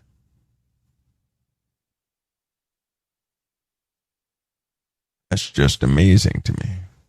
Because the Lord gave the world, he gave people exactly what they wanted in three ways. First, it was Obama. And when Obama came into office, everybody said, oh, yes, now we have someone. That's what they said. And the people began to stumble. They became emboldened, prideful, didn't they? And the other half of those people, the other part of those people became hateful and vicious, didn't they? Yes, they did. And when Obama was in office and everybody began to see that maybe he's not panning out, I said, oh, don't worry, because the Lord's going to give the other side exactly what they want. He's going to do it again. I called them both stumbling blocks because that's what was given to me. Not for people's demise, but to wake them up. And so then Trump came into office, and the other side said, oh, we have what we want now. The opposite side said, oh, he's an idiot. We don't like that. And hatred started spewing out of the very mouths of, see, because at first when Obama was in office, conservatives were full of hatred. And when Trump was in office, the Democrats were full of hatred. Weren't they? Huh? Anybody out there? Anybody? Both sides did the exact same thing. And in no case, in both cases, people became hatred. And in no case on either side did those people even regard the living God over their idols at that time. They didn't. See, an idol is something a person makes. If I put a hat on a rod, that hat's not an idol. It's only an idol to the person who deifies it as an idol. In other words, somebody who puts it before their creator, right? Somebody who actually looks to it first of everything they do. Both these men caused tears in the eyes of those who followed them. Do you know that? Both Trump and Obama had radical followers. Both Trump and Obama had radical enemies. We all know this. And in both cases, no one prayed. And in both cases, everybody thought they were right, and the other side was wrong. Come on now. Did that happen or not? The world was polarized by both these people.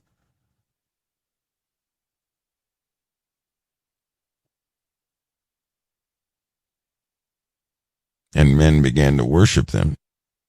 They did. And then,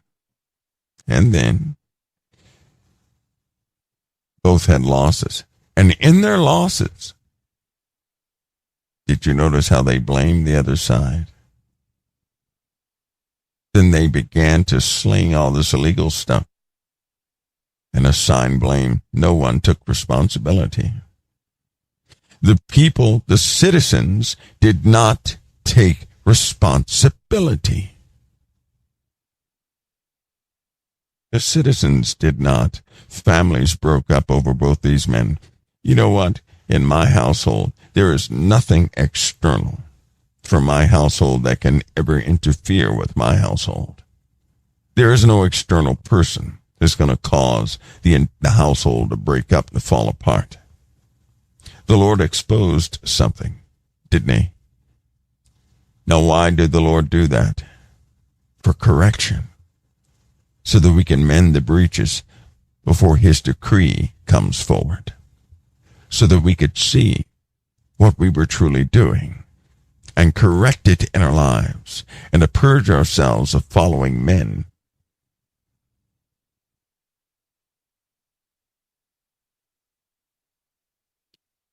Then the prosecutions came, persecutions came, the legal troubles came. The blame was at its maximum. And then President Biden stepped into office, different from the character of both those men. Nobody idolized Biden.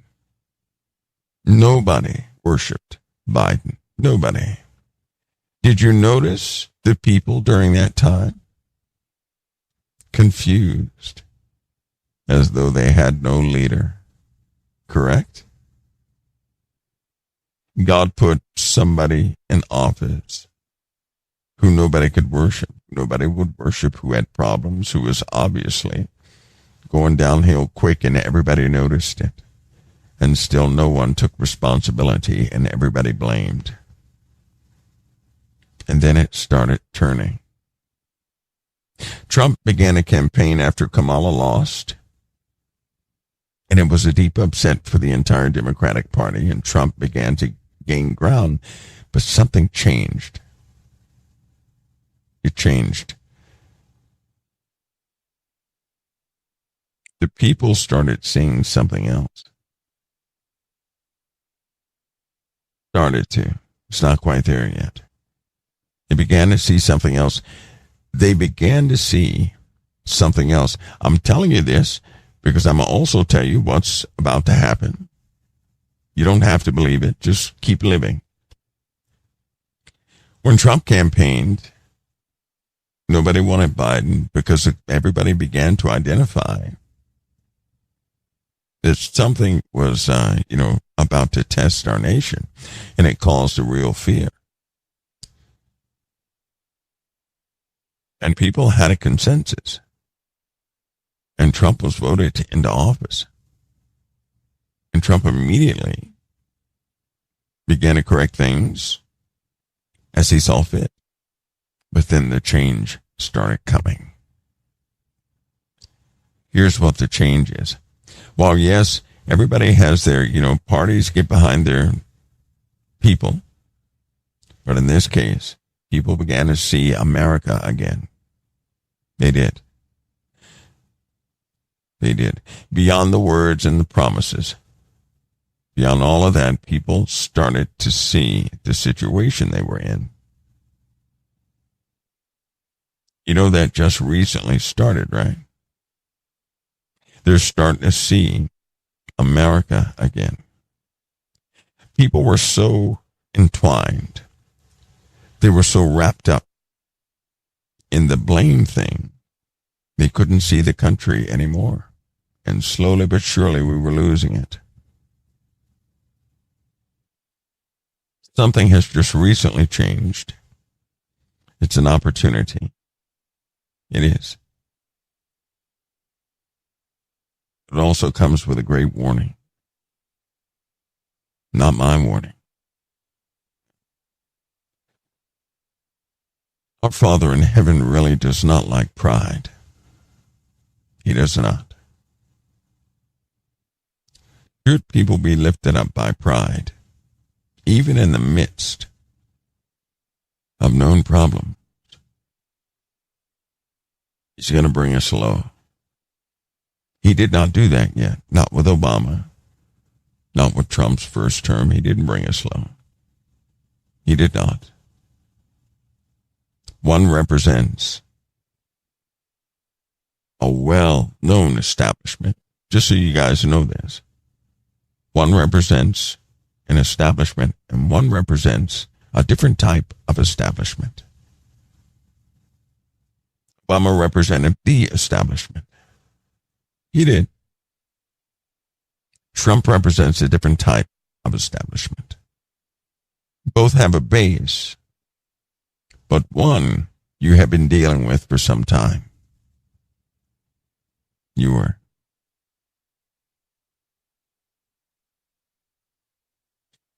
The first Trump and the second Trump are two different Trumps.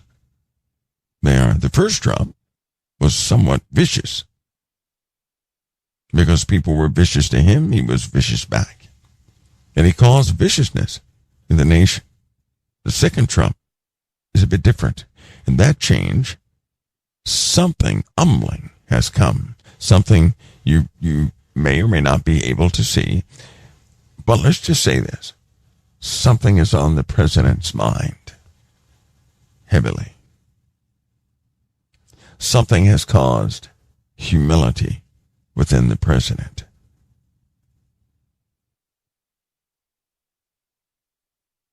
Something. Have you guys noticed he's become a little more humble than usual? A little different. Something is changing. Something is changing. How many of you have noticed that of President Trump? Something is changing. Right? I'll say it again. Does Trump represent the establishment that you guys are, that everybody has been seeing and wrote about, this, that, and the other?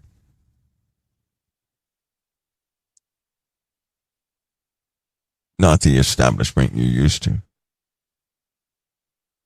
I must tell you, President Obama, all of those guys before him came from the establishment, just so you know. They came from the establishment. In other words, right, they have a different belief. Very different belief. Does it mean that President Trump is a saint? No, it does not. We are but men, right? And men on this earth are raised and they have different issues. All of them have issues and certain quirky beliefs. All of them do. All of them do. But the Lord never stopped working. You better believe that. Who do you think put Trump in office? Well, first of all, do you guys believe that the Lord put Trump in office the first time and this time? Do you believe that? In truth, do you believe that? Do you guys believe that? Do you guys believe that? I want an answer from this one. Before I go any further, I want an answer. Do you guys believe that God put Trump in office the first time and this time? Do you believe that? Somebody says, yes, it's biblical. Do all of you believe that?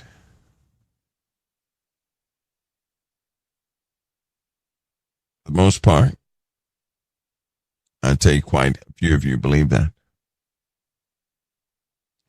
That means you also know that God put Obama in office and Biden in office. Correct? That be correct also? That God put Obama and God put Biden in office? As much as you hate to put that one up there, as much as you hate to put the yes up there, isn't that the case?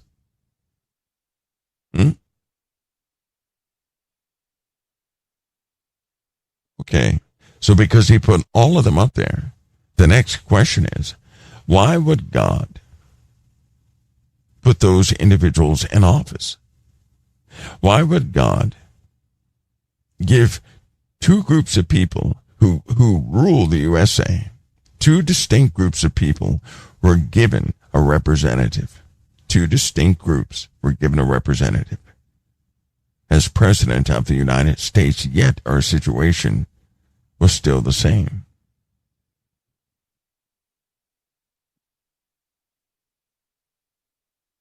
When Obama came into office, and when he left office, things were still the same. When Trump went into office and came out of office, things were still the same. Same stuff we were facing, same problem, same everything. Still the same. When Biden came into office and when he left office, same thing. We were in this moral decline. We were a moral decline. And then something happened. Now you have President Trump back in office again. I'll say something recently has happened. You don't hear him calling people nicknames anymore, do you? You don't hear that. Well, most people thought that was cute. I did not.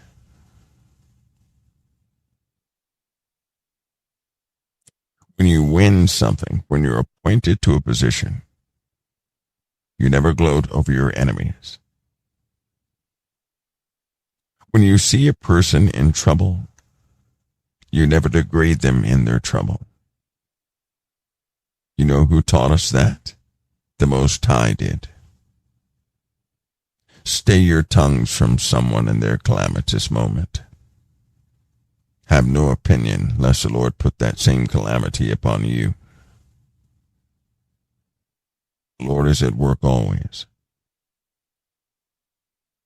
And now the people had what they wanted, yet they still had the same problems.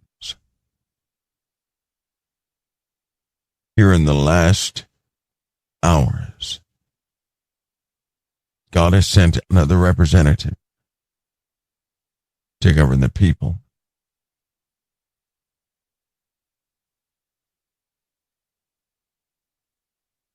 And this person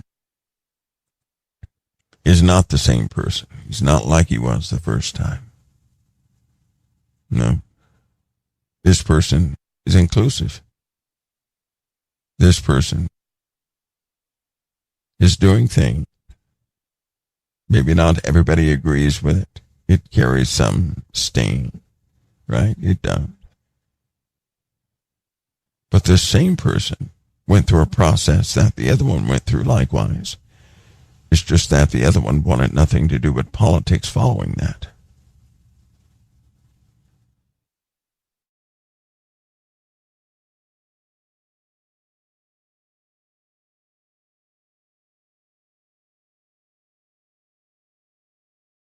Joining us from somewhere around the world, it's Mike from around the world. Mike, how you doing tonight? God bless you, Pastor. I'm doing well. God bless you. Amen. Are you ready for the showdown? Which one? Well, that's a good question. Okay. Well, I've already talked about, the earthquakes, the volcanoes, and now the glacier. So let's go there. The glacier. What are the odds, Mike, that you're going to have this big summit between Putin and Trump in Alaska, and you start having earthquakes, volcanoes, tsunamis, and now a gusher? I mean, this glacier, when it released the water, it's 16.6 feet higher than the Menindal River ever has been. Yeah. So is this a prophetic sign of what's taking place here? I most certainly believe that is a foreshadowing of, I don't think that people realize the potential of what happened there, right? That was in fact a ice dam that burst. That was an ice dam. Yeah. That's one of the most dangerous situations we are 100% going to face all over the earth, right? The water event is on its way. And I believe that, the water breaks right before the baby comes, right? It's a true sign. That's right. A baby is coming. But here's what people may not understand. You're looking at areas of high mountain Asia, the Andes, Pacific Northwest and European Alps, Iceland, Alaska, of course, and Greenland, Central Asia. All of them have ice dams, right? Okay. These sometimes are underneath the water too. Pastor, they're melting at an alarming rate. You said that. The oceanic ice is almost gone, right? Oceanic ice is. The oceanic ice goes in between the fault lines in subduction zones in certain areas, right? If they're going to start going. Oh. That flood was, the whole process is called a glacial lake outburst flood. These are everywhere. They're all over the place. And North America, where we are at right now, especially near San Francisco and those areas, believe it or not, they're going to be greatly affected by these processes. Really? Nothing is going to stop them. The only thing that could stop them is if all over the earth temperatures dropped probably about 3.2 degrees, I believe, on average. If that were to happen and we had consistent cooling, everything would kind of settle down. That's not where it's going. There's a much more dangerous process taking place, and it's not like you have an incident and then 5 years later have another. Nope. The ice melts have already begun. These processes will increase, and only God knows, to what degree, because it could immediately. This could affect 9.3 million people easily.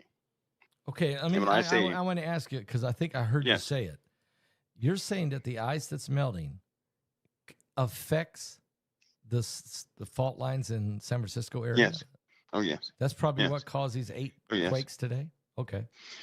yes. Especially that last earthquake we had in Russia, it has really shaken some things loose. Um, so we're gonna have a lot more of these dangerous. Remember, we were talking about the Russian 8.8, right? Yes, yes.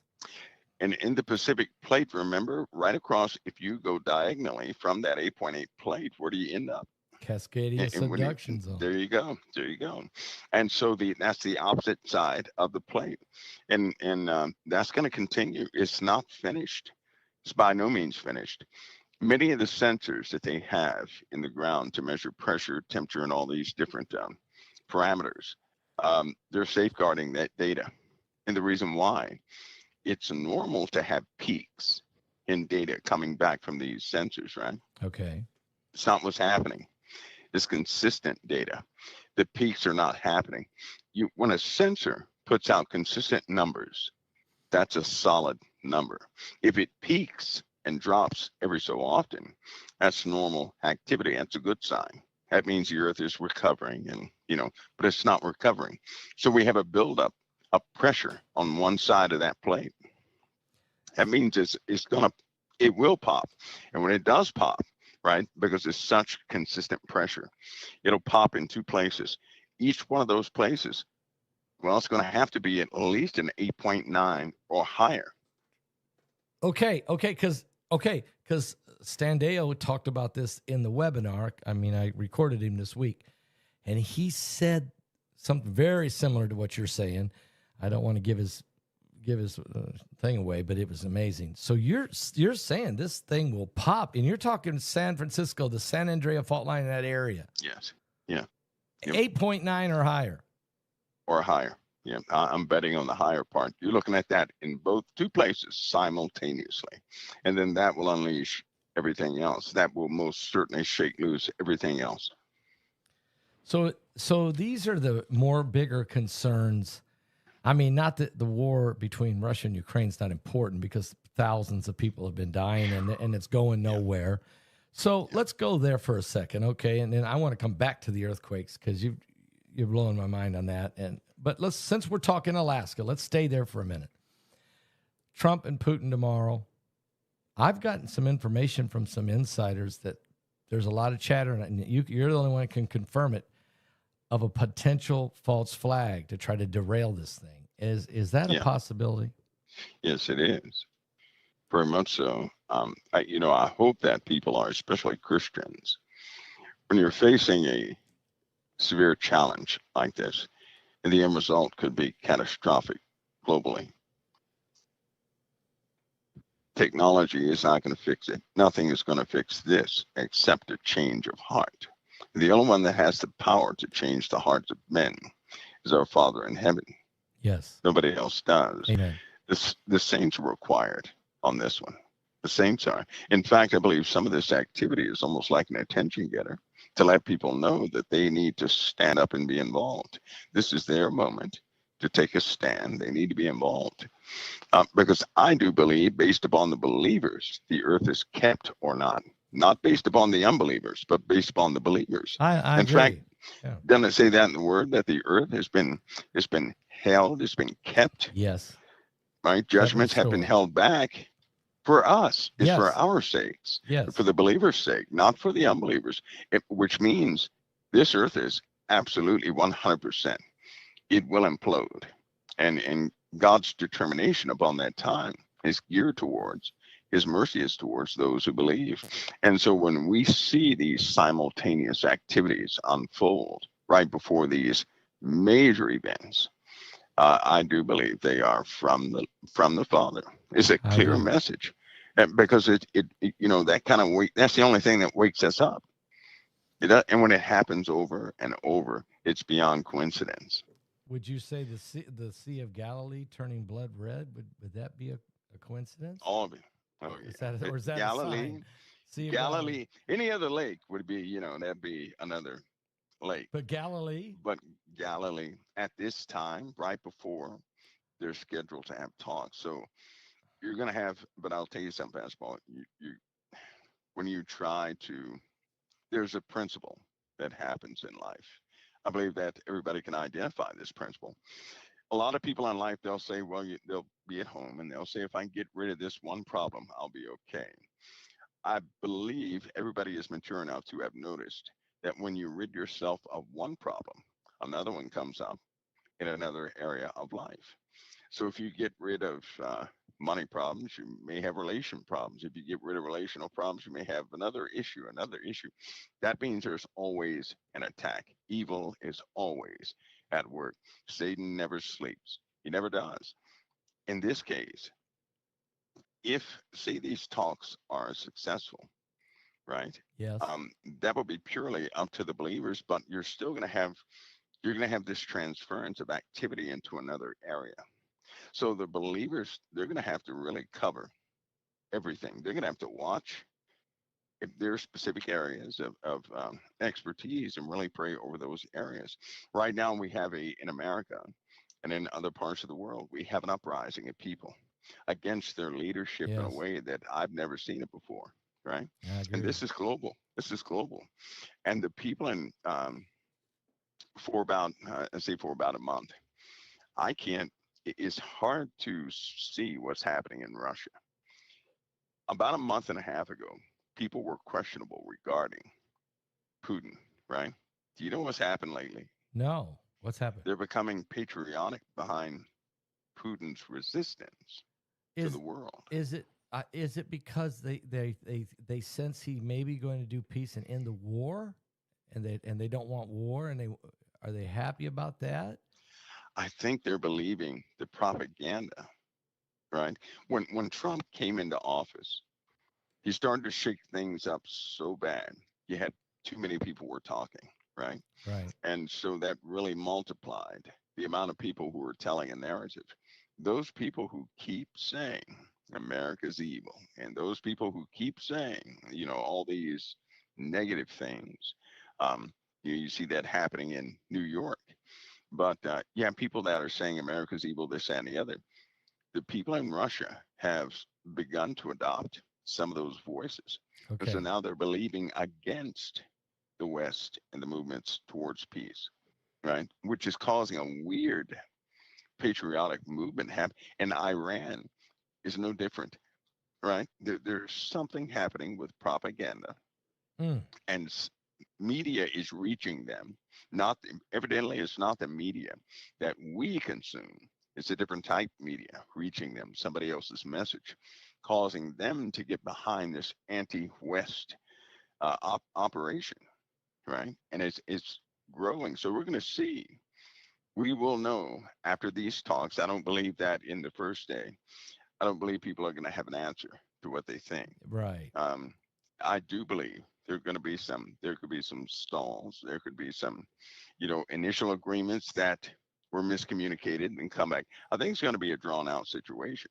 I do too. What about this guy, Zelensky? I mean, he's the odd man out. He's got to get brought in though, don't he? At some point. I hope that whoever his real boss is made known to the people. Zelensky has a boss, right? And the loyalty of that boss is I think this situation could push it out to the forefront. Did you notice how he changed 5 or 6 times? Yeah, right? I have. It's almost like he's not in control. He's an actor initially, right? A comedian, right? Right. But he will change on a dime. His loyalty is not really there to anybody. His boss is they're going to negotiate on behalf of their own interests. Is his They're boss trying. is his boss Ukrainian or European? I don't think. No, I think his boss could be American. Okay. Now we're getting to it. Yeah, because you're looking at a place that's rich in minerals. There were deals and trades happening before this war ever broke out. Yep. Right. Yep. And there are certain companies that have taken a hit since the war started. And if we didn't have any interest in Ukraine prior to the war starting, those corporations would not have taken a financial hit. But they did. That's how you can know who they are. And come to find out, they were getting these unclassified shipments from that region of the world, so we know what they're doing. Anyway, so there's a lot of under the table things happening with Ukraine and some corporations out there. All of it's going to be pushed out to the forefront. Unfortunately, I think it's going to happen after there's going to be some dust in the air. Do you think that Trump and Putin will agree to something small, and maybe not small, but at least Trump wants a ceasefire. Just wants a ceasefire, and then he does. He does. If he don't get it, does he go home? No press conference with Putin, or he's not going to give up. He's not going to. He may get. He's been frustrated with Putin before. Right. He's openly spoke about that, but then he came back. When he's after something, he's not going to stop. No, you're right. There is one thing he doesn't do. He doesn't drop the deal. He'll come back to that deal. So he's working on peace. He wants the world to be. And I'm so happy. Peace. I'm happy that he wants peace. I mean, he does. He does. He genuinely does. Now Putin wants a bigger nation. Yep. He wants his nation to have some grandeur or something, and I fear that that's going to be the cause that will stop him from, conforming to what they really want. Yeah. And he does not trust NATO. No. Right. So this is going to cause. I believe they tried. The West and NATO have become a lot closer before this Putin-Trump meeting, right? Yep. For a reason. He doesn't trust NATO. And ultimately, this may boil down to Putin and the USA. It just may. Yeah, it just I may, think because it does. He didn't trust NATO. NATO has lied too many times. If he allows that land, here's one problem I see personally. Despite what the initial agreements are, if Putin allows territory to be kept by the Ukrainians, it's right at the doorstep of Russia for the Ukraine, right? So he's going to have some sort of agreement that NATO or nobody else will ever set up, operations in that area. Because if he does not take that territory, he cannot secure Russia. Well, I think anybody could easily mount forces. So there, you're talking. Right? Let's say to go against. You're saying that. Let's just say that Putin's going to get to keep the 19% of Russia of Ukraine that he's got, including Crimea. You're saying that the question is going to be though, what's the border? The border there. Who's going to secure that border? You're saying NATO can't show up and just start stacking soldiers right on that Russian line. That won't cut it. That's why he wants Ukraine. And I hate to say this, he can't have just a little piece of the Ukraine. He's got to secure the greater majority of the Ukraine. You've always said that since 2014. Yeah. I remember I was in Jamaica preaching a revival, and when the little green men, and basically he took Crimea and then and I remember doing a show from Jamaica, and I asked you a question about what was happening. You said Putin is now in Ukraine and he will never leave. He will never leave. That's right. And you also said that once he got in Syria, he would never leave, and he's still there. That's right. That's right. Yeah. So he has to. If he does not, he knows he's going to lose Russia. Russia will be democratized, so to speak. It's going to be taken over by the West. The only thing stopping Russia from becoming a modern day country as far as its politics is the Ukraine. And that's a corridor right? That belongs to somebody else, and NATO is all around that corridor. So to him, he sees that as a major vulnerability. Yeah. I don't see a scenario where he just gives that up. No, I don't either. I just don't see a scenario when he does that. So what that means is this. If Putin makes a threat, it's going to be a real one. And if he threatens anything nuclear, it's going to be real. It's not going to be rhetoric.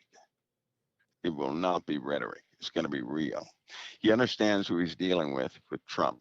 He can't bluff Trump. He has got to tell he's got to be real if he talks. That's right. That's right. And believe me, he's already been talked down. The public does not know everything that happens between nations, right? He's been talked down a few times from launching some pretty bad things. So, yeah, this time, if he threatens, if there's no deal made, it's going to be a guaranteed World War III scenario. That's what the one that everybody's drawn into. That's what I've been telling people, Mike, that this is dangerous meeting because we're either going to get something moving toward peace or it's going to fan the flames of war, and I'm talking World War III. That's right. That's right. This is a make or break it day tomorrow, isn't it? Yes, it is. They're going to have to, whatever they do, everything hinges on this one meeting right here. Everything hinges on this. And to have that in Alaska, of a neutral area, so to speak, right? Because he's got his fleet is right in the backyard, right there behind them for backup. This is a real deal. It's a real deal. So this is a make or break situation. All right, Mike, let's go back. I know I jumped away from the earthquakes, and I promised I'd go back there. There's a lot to talk about, but let's go back there because you're saying that earthquake of 8.8, which was the sixth largest, tied for the sixth largest earthquake ever, okay? What it did is it moved the tectonic plates over in the subduction zone over in the United States area. Yeah. And that might have been the reason that the ice broke loose in Alaska.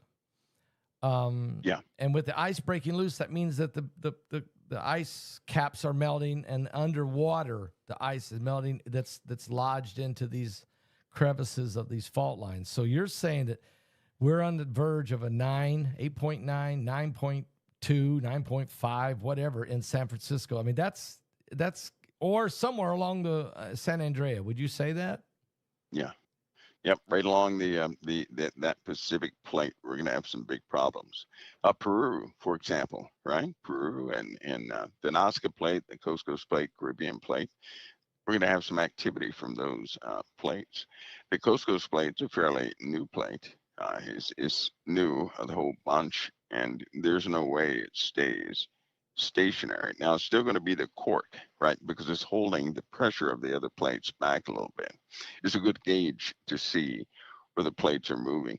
Over time, and the reason why is because over time, certain fault lines disappear altogether. Certain continents disappear altogether. New ones appear, right? But we're having major movements. Most of these plates move at a rate from anywhere from 5 millimeters to about 110 millimeters per year, right? Wow. That movement has been so sporadic that there's certain plates, like the Pacific plate, has moved 400 millimeters in only 6 months.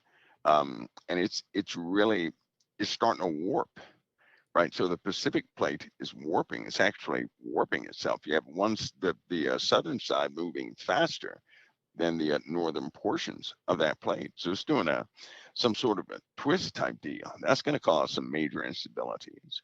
Then you have the Nazca plate, which is acting on, the Scotia plate and the South American plate. And you have all these tectonic pressures building up all over the place, Pastor Paul.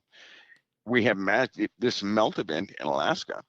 For example, that same melt event, when Russia had its earthquake, there was a heat jump up to, I believe it was 400 degrees in the water. What? Right?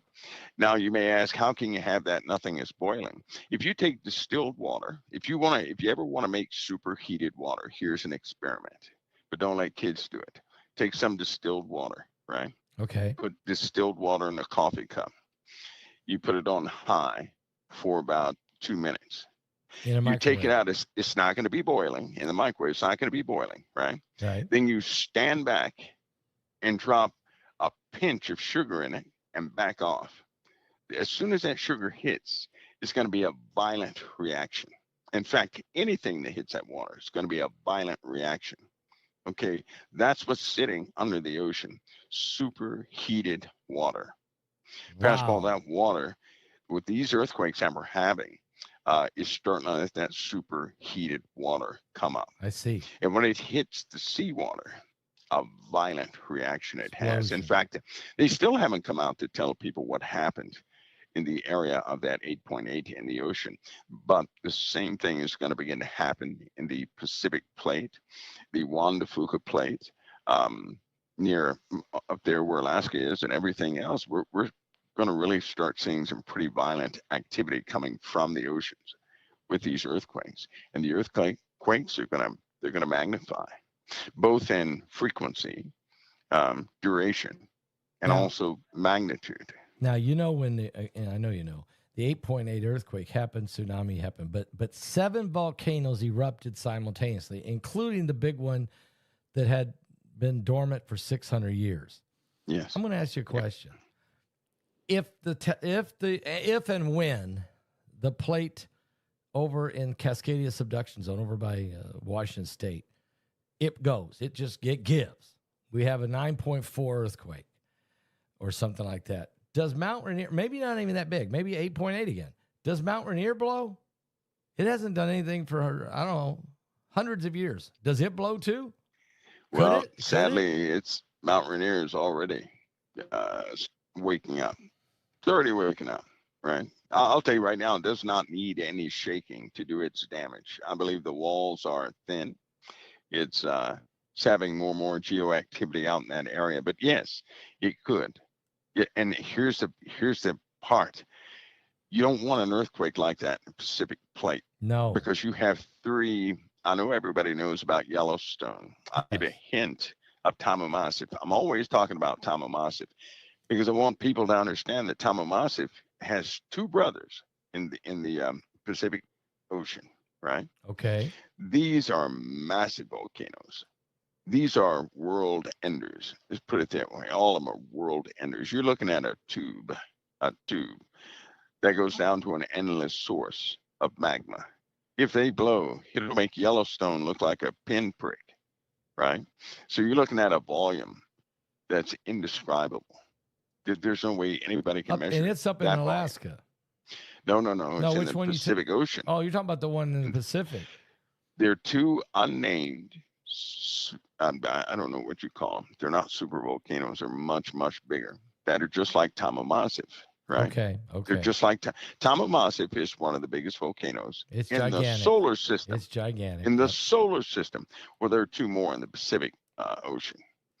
Under that plate, because they always say things are dormant because of all the debris and everything. But since LiDAR scans have been done and newer echo scans, they have found some pretty big monsters in the ocean.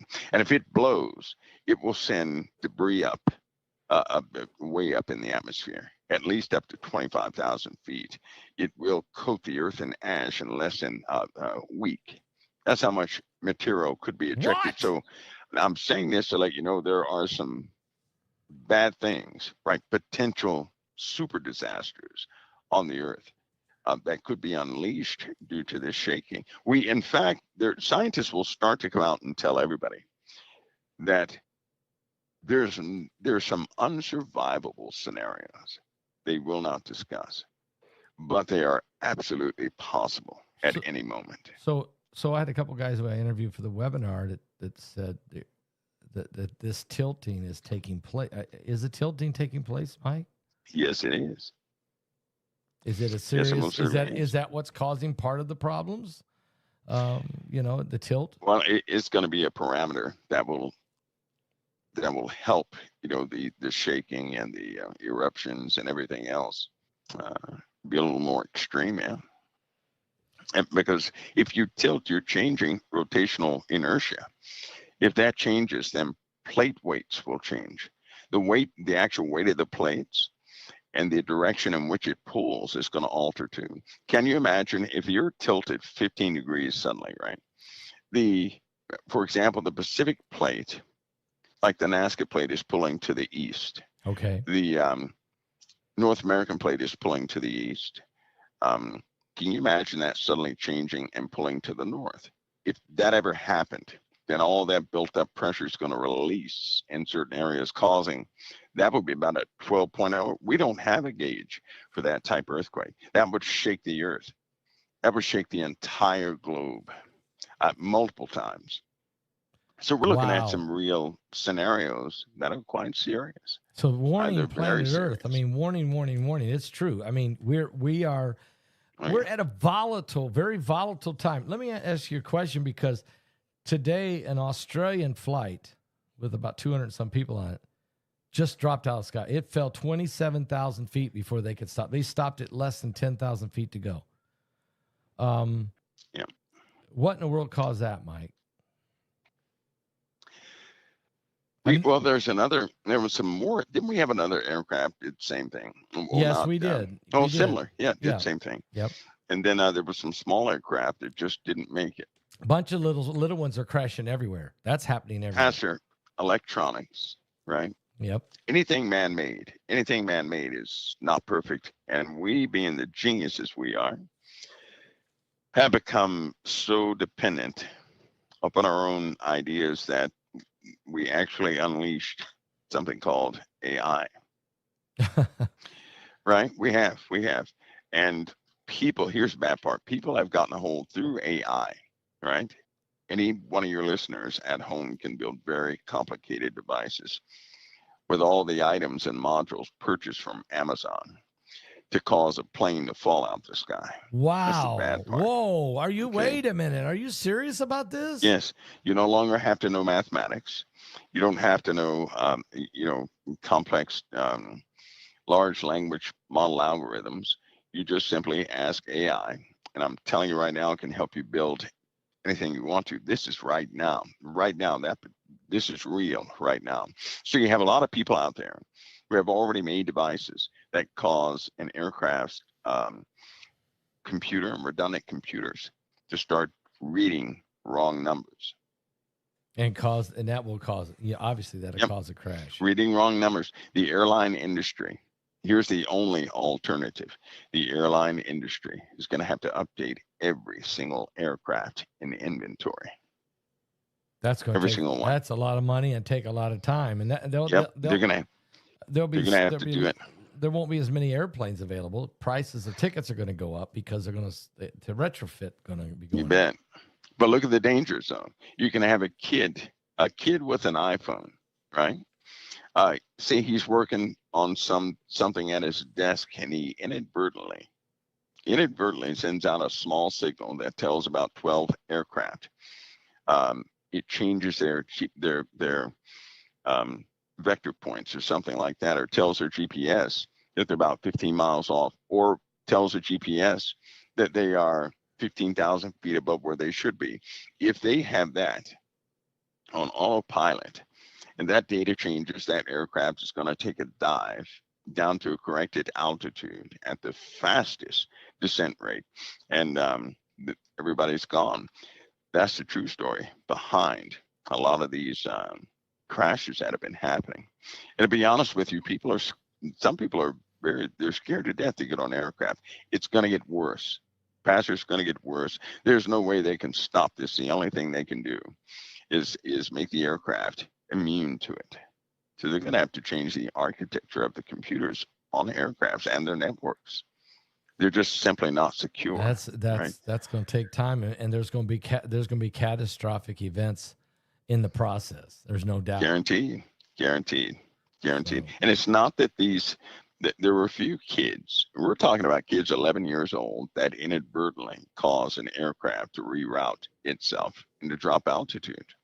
Right? Suppose an aircraft tries to go to 110,000 feet. It's flying at 35,000 feet, but all of a sudden the feedback says it's flying at 5,000 feet. It's going to do an altitude correction and go straight up in the air, pushing as hard as it can, all the way up until the pressurized cabin is ineffective. It's just going to be ineffective. And some of these aircraft probably could breach a point where they could go up higher than you think. At that point, they wouldn't be able to come back down again. So this is the world we're living in. They messed up with AI just like they have with viruses.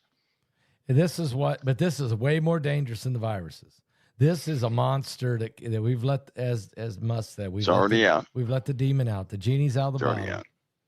Can't take it. In fact, in the webinar, there's one aspect of AI that you're going to talk about. I'm going to do just a small piece of it, so people are aware, so they understand that. You're going to do an example. You're going to do an example. Is that what you're saying, or are you going to you're going to talk about it? Okay. I'm going to talk about it. Okay. Yeah. We'll save that for ahead. the webinar. But do you have Heidi said you had a couple maps that you might be able to be releasing in this webinar. Yeah. Okay. So we'll save that. So Mike's going to tell us some information about AI that he can't say here, and he's also got 2 maps that are very important that he's going to release in the webinar. So that's important to keep in mind, folks, to get as much information as we can. We have to be careful when we're on these open platforms. So Mike, with having said all that, we also know that there was a cloud burst today. I don't know how many more these we're going to have. This happened in India. They found 55 bodies. There's hundreds missing. A cloud burst or something similar to that happened, in Milwaukee. Something similar to that just happened again up in the Smoky Mountains. I mean, they're flooding again. I mean, what is going on down in Florida, in South Florida, in Plant City, Florida? They had 11 inches of rain in 3 hours. So what's going on, Mike? These bursts. I mean, what's going on? Is this part of the atmospheric compression you talked about? Yes, it is. Yes, it is. And if you look at the map, if anybody looks at the weather map right now, in Canada, not over the USA, in Canada, they're going to notice the wind stream in a trough, a small dip in what's happening in Canada. Normally, the jet stream comes all the way down to America. It no longer does that, right? Really? Okay. And there's a small trough that will determine the direction of this hurricane, which I'm watching closely. Oh, you're talking about Hurricane Aaron? Yeah, it could push it out to sea. Okay. Right? Yep. Or it could allow that hurricane to come inland so fast, doing maximum damage on its way into the USA. Right? That hurricane can actually come right into the USA and do massive damage if that trough persists in a specific area. Now, if that trough moves, it can actually be pushed directly out to sea. So because these are high pressure systems that a hurricane cannot overcome. They'll always push any low out of the way, right?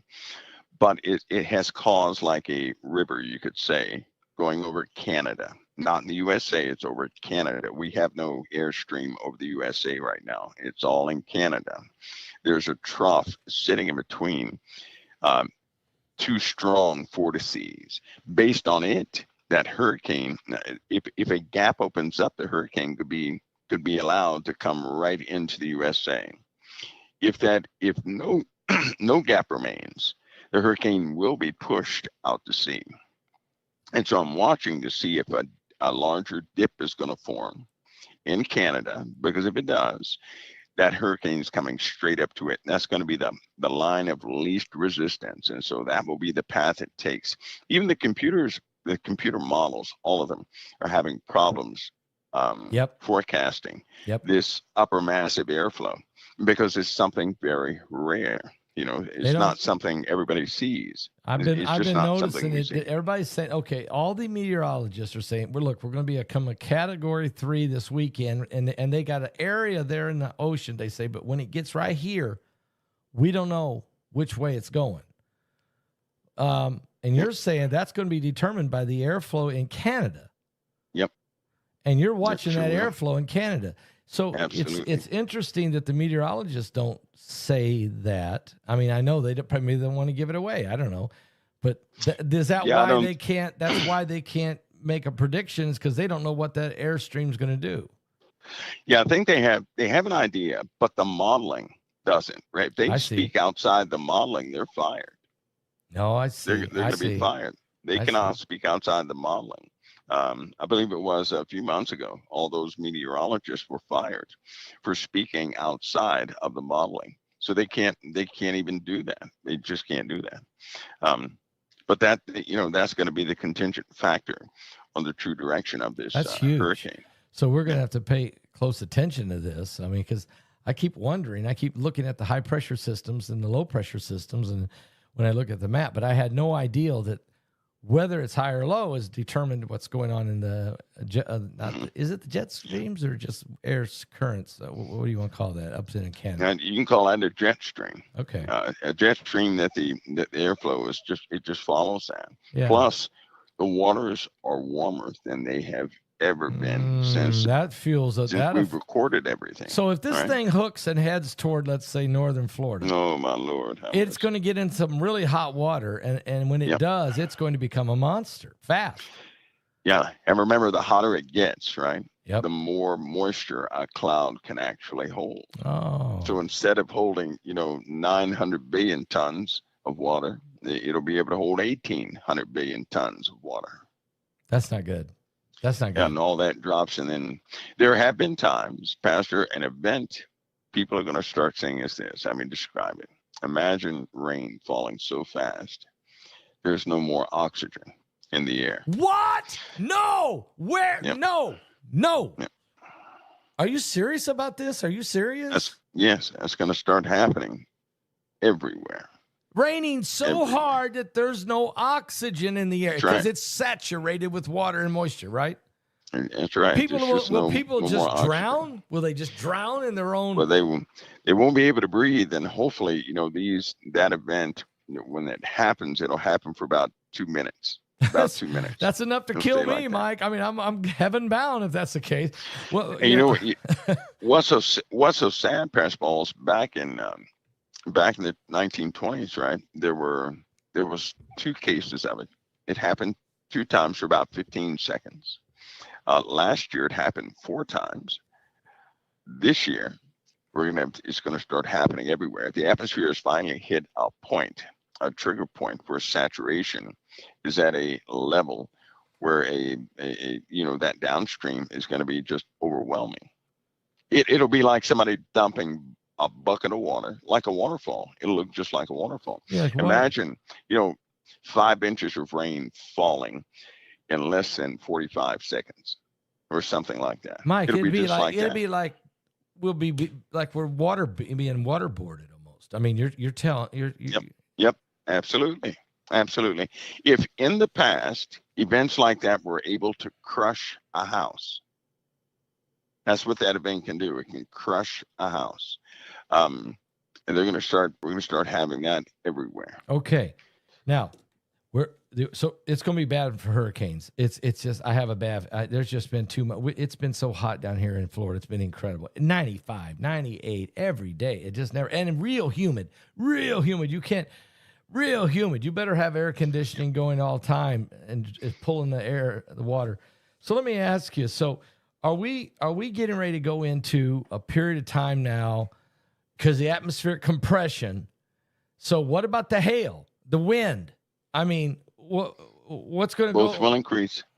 Okay. Both will increase, and it will get to the point where they will not be able to have any small boats will not be able to be on the water. They'll just cancel them. They'll just say that's it. Yeah, they on the coastlines too. People will start moving away from the coasts because there's going to be too much humidity. Can you imagine being in an environment where the humidity is 100% or higher on a consistent basis? No, never going below 100. That's what we're going to start seeing, to the point where it'll be steam on the water all night long until the sun rises and depreciates some of the mist coming up from the water. That those temperatures will be that consistent, that high. That'll be followed. All of this is a part of the process of atmospheric compression, and then all of that years later is going to be followed by no rain whatsoever. No rain whatsoever. Okay. I mean, that's because There's why? Well, when it's raining the way it is, right? right. As it continues to rain, there's going to be a lot of mold and mildew issues all over all the continents. As that continues, the temperatures will continue to fluctuate and change and get towards a warmer, types of water. But the chemistry of the water is changing as the ice melts, as the sea ice melts, as glacial ice melts. We're going to have a chemical change in the water. That chemical change, some of those chemicals will translate into the clouds. This is going to change the overall system and how things function and operate. When that takes place, it'll take, that's almost a 1,000-year cycle before it goes back to normal again. And past Paul has happened before. This is a problem. This is a cyclical change that is seldom discussed. I don't know why they won't discuss it, but we have cyclical events. This has happened before. All the chemistry in the water changed. The weather patterns altered. They were changed. We have oceans beneath the oceans of this, you might as well say, superheated, distilled, purified water. That's going to double the effects that we have now as this hot water breaches the surface to go into our waters, right? Yeah. Many people don't know this. That's why in America, they capped off certain lakes. Let's just say that everything in America is strategically positioned, right? And it's very difficult I haven't heard anybody discuss some things I know for a fact, some things that many people know for a fact. Many of these lakes are not natural within the USA. They're not natural. Well, how'd they get there then? I mean, they're not natural. Underneath the USA there's a different story happening below the USA. And some of these lakes are purposely put where they are. Purposely put there. Well, I'll put it this way. There's no excuse for us to ever have a lack of fresh water. How about that? There's no excuse for that. But that's a different story. Yes. But things are different like this because these people they try to hide so much. Look at the secrecy behind UFOs. It's ridiculous, right? Let's talk if it's a nonsense subject, what's the secrecy for? So what do you think about this? What do you think about Atlas? I mean, I'm not saying it's UFO right here, but let's just ask you some question because there is no tail yet. It's traveling at an enormous speed. Avi Loeb is a pretty smart guy. He's a leading astrophysicist at Harvard. He's saying, look, something's with an intelligence is directing it. I can go along with that if God is throwing it, but is there something going on here? This is the third one to come through in a little bit here. What's going on, Mike? Well, they still never really classified Oumuamua. What it was, definitively. That's right. I think that you can have exotic situations out there. And as far as it being some kind of a ship or something, right? He has to have seen some things. Well, look at the ruins in the Middle East, right? Yep. Would it shock you to know that real technology can look just like an obelisk? A stone obelisk. I can believe that now that I've seen what AI can do, I can believe that some kind of mirage, some kind of cloaking, and not cloaking, but mirage or some type of holographic type ability to create something that's not there. Yes. We have that too. Let's take a column from one of these Grecian buildings. Okay. One of these old buildings, right? Okay. Take a column. Okay. What if you found out that column made of stone was actually made of a very special type of stone, right? And inside that column were elements positioned just like electronic components to do very specific things. Take a transistor, for example, right? All the stuff we have now is essentially based upon a transistor. It allows things to operate. And so in a transistor, you have silicon, germanium, right? You have things that separate electrons, so electrons can be controlled. That's what electronics does. It controls the movement of electrons, or let's say the potential of electrons.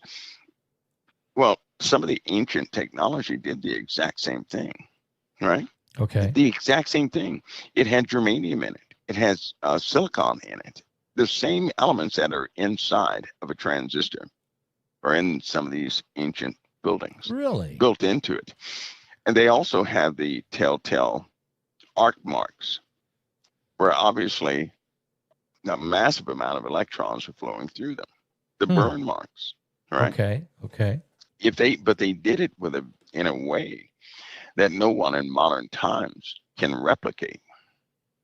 Nobody can replicate that stuff. Nobody. And you're just talking about a stone block that does a job of about 1,000 transistors. Okay, so is that why these and pyramids? 1,000 capacitors. Is this why these pyramids that they're finding now under the pyramids? These two, they think they're almost like cores, but I mean, were the pyramids? Were they some type of power plant or some kind of what was going on there?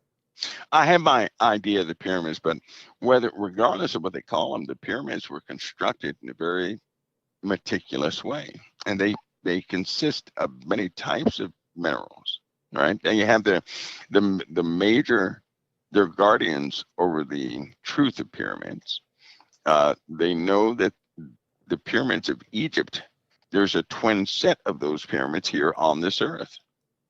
You mean somewhere else on the earth besides Egypt? On the earth, that's right. That's right, because they're in a jungle. It was very difficult to see them in the first place. Okay, so right? but the Mayans, identical set. Was it the Mayans? Was it the Peru? No. The Mayans were, they had their stuff and they have their things in their cities. They have massive cities, but there are lots of civilizations that did the exact same thing all over the earth. Look at Ohio. Look at the pyramid in Ohio. Well, what's a pyramid doing in Ohio? I don't know. With the Egyptian, with that same architecture. I don't know. Right? We're talking about the exact same. So I don't subscribe to a bunch, 5 billion people sat there with a saw and sawed through a stone. You know why, Pastor Paul? Why? This will disprove that theory in a heartbeat. Okay. There are too many stones that have mistakes in them, and they discarded that stone. Think of a stone that's been cut, but the cut was a mistake. The cut goes down about 2.5 feet. It's a mistake, so they discard it. Now, you don't sit there and solve for 6 years on a mistake. No. And go 2 feet down, right? No, you don't do that. So you had to have had some kind of machinery That's right. or capability, laser, something. There you go. That disproves that was so easily disproved. But if they don't share those type things, people have no choice but to say, they had to do it by a bunch of people. I know my son went to Peru and he went to Acapulco. You know what I'm talking about. Okay. He went and seen some of the monolithic stones. Did he put a piece of paper in between them? He couldn't. And he said, "There's no mortar. There's no way. That's right. So how did they? You can't come up with stones. You can't chisel that and make it that. You cannot do that. Yeah, you can't do that. He said he was blown away. He still don't, in his mind, he does not know how they did it. They had to have had. They can't do it today. They can't even do it right now. You can't because they can't move it. There's no. First of all, they can't move it, and second one, I don't even know if they got a diamond tip good enough to do it. Yeah. And the big telltale thing is, with all these sites, they have these stones that were discarded, right? That have mistakes in them. Yeah, Machu Picchu. They have mistakes. Machu Picchu. Yeah, Machu Picchu. Okay. But they have these big stones with mistakes in them. Now, if you make a mistake like that, that's 2.5 feet deep. About, that's 22 feet long and 2.5 feet deep. You don't have a bunch of people sawing for 30 years or 100 years on the same mistake. You don't do that. No, right? Nobody would do that. You don't do that. These guys were brilliant. These guys were brilliant. There you go. If people would just think about that, that would disprove this idea that they had millions of people on a saw for about 10 years to get one stone in place. That's ridiculous, right? Right. They have quarries with these stones that have cut mistakes in them. And the quarries were miles away. Yeah, I know it. From the actual site. How'd they get these big stones that weigh 20 They did not roll them on trees. They didn't roll them on trees. The U.S. government knows how. There was a man in Florida that knew how. Yeah, he knew There's how a guy right now. Elevate. He knew how to levitate them somehow. There's a guy in Denver right now that knows how, right? And it's a very simple answer. There are minerals on this planet that will increase magnetism to a great. You think of a magnet, a natural Earth magnet, right? Okay, I got you. Think of a material that can amplify the effects of a magnet about, I think it was 200 times. So that means your refrigerator magnet can now pick up all the cars in your neighborhood. Yeah, it could. Think about that. So you're looking at elements that do things just like that. Exotic elements that used to be plentiful on the earth. Well, if you have an element like that, what are people going to do? They're going to mine it. They're going to mine it and utilize it until it doesn't exist. They're going to put it in technology. And then what happens in a cataclysm? It gets buried under miles and miles of ash and rock and dirt. We haven't dug down to all of it yet, but we found a lot of it. So the digger they deep, the more they find. Wow. More advanced societies and things and technology. It's a very simple story, but it's not taught. It's not. Nobody's teaching it. So people come up with these. They have to have some kind of conclusion in their minds, and they just leave out big portions of history.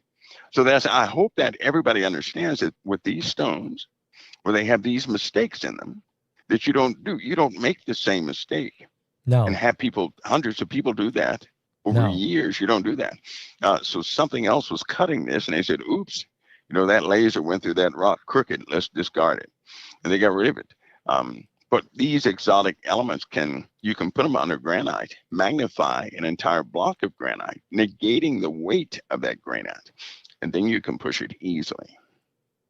Wow. They knew how to do it. It wasn't magic. We're missing many elements on the earth that they had back in those times. That had King Solomon was said to have had a carpet, right? A carpet, they would dig for a specific type dust that almost smelled like a sulfur, sugary sulfur or something like that. This dust would interact with the magnetic field of the earth. And so anything it saturated, the weight was negated. Again, you're dealing with missing elements that was just as powerful as uranium without the radiation, right? Wow. Yeah, because you wouldn't have radiation. Absolutely. There is an element. I'll say it again. There's one element that also exists that does put out just as much power as uranium without the radiation. But they must have used all this stuff up. It's buried deep down in the earth. They even have signatures of massive amounts of them. They can't reach them. They're sitting there, magma and everything. You can't go down there. You'd never live to get them. Nothing would survive to get them. I see. Yeah. So in other words, they had technologies that we don't have because they had chemicals. They had minerals and metals. That's right. That we don't have. Right.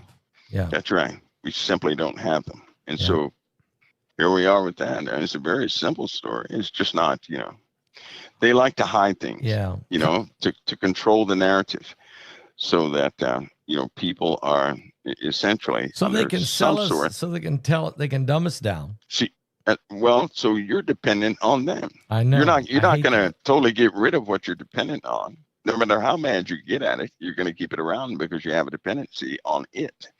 And to be honest with you, a person, they've been duped into believing that by themselves they can't do anything. That's what they believe. That's really bad, and that's the truth. That's what they're convincing people of, and they're also convincing people not to think for yourself, not to rationalize, not to think, but just go along with what they perfected that. Yeah, because people are going along with somebody else's narrative. Yeah, they are. How do you feel about? By the way, just throw this in there. How do you feel about the guy, the communist guy, Zamdami? Why is he? Why is he getting so much airtime? I mean, what gets me is that, okay, here's what gets me. Are we not a Christian nation? Yes, we are. Okay, number one, why is that offensive to people? And why do people all of a sudden act so ashamed of Christ? If people believed in Christ, they would not, if somebody came in your chat room and said Jesus was not real, that person would probably have a difficult time staying there. Yeah, right? Because naturally within a believer, a defense would come up. Absolutely. A truth would come up. Right. So this guy is, everything he talks about has the basis of a Muslim standard. It does. Right? Yes, it and does. It goes against every principle of a person getting off their 2 lazy marshmallows and doing actual work. This guy is almost like he's anti-work. He is anti-work. What's happened? It's pitiful. He's a socialist communist.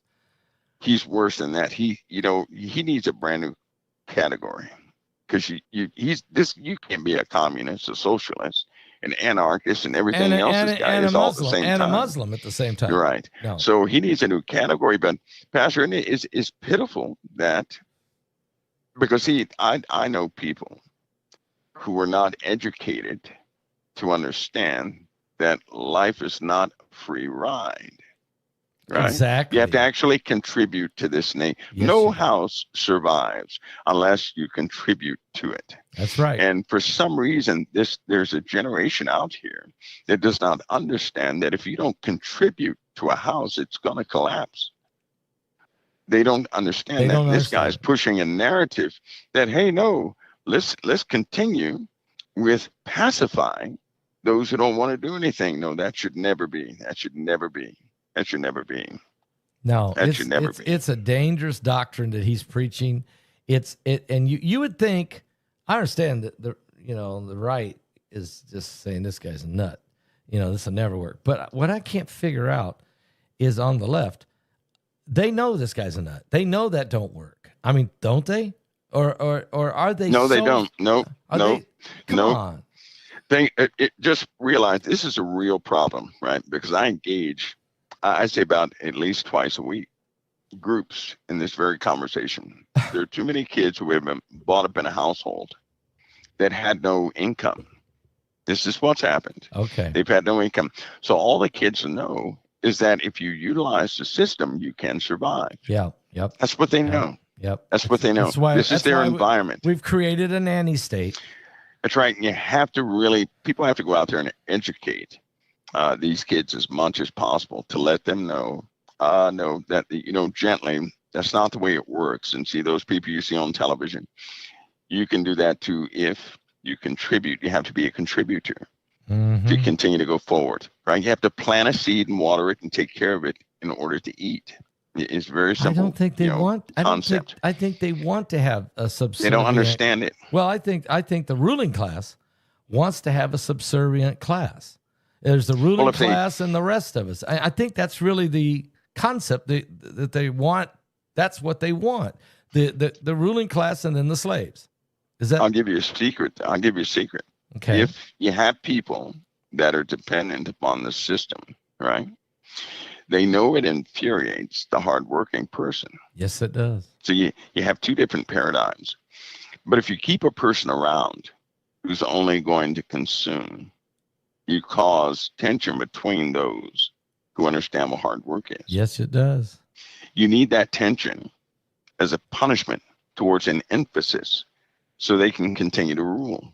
Have you noticed that every time there's a issue where something is about to be fully exposed, the same issue arises? You ready? At first, is the poor and the rich. They get into some sort of an argument or disagreement or something like that. Then you have these explosive race comments. It's the same pattern every single time. And then that trickles over to political division. And then that, further gives, gains to these protests. And then action is taken, and you see it on the news. And it continues to go forward. Meanwhile, these guys are doing exactly what they need to do while everybody else is distracted with what people call real life. Right? Yeah. It truly is a false flag of almost perfect design for evil people, because it's very difficult to see. People actually believe in these race wars, the false historical points people push most often, and they fall for the same trick every time. Every single time they fall for it. because they're doing it over. We've been here, right here where we're at too many times. Why do we keep going back to this same thing we're in? Why? I don't know. And we're being duped into going back to it because we cannot see when it starts. They can, but we cannot.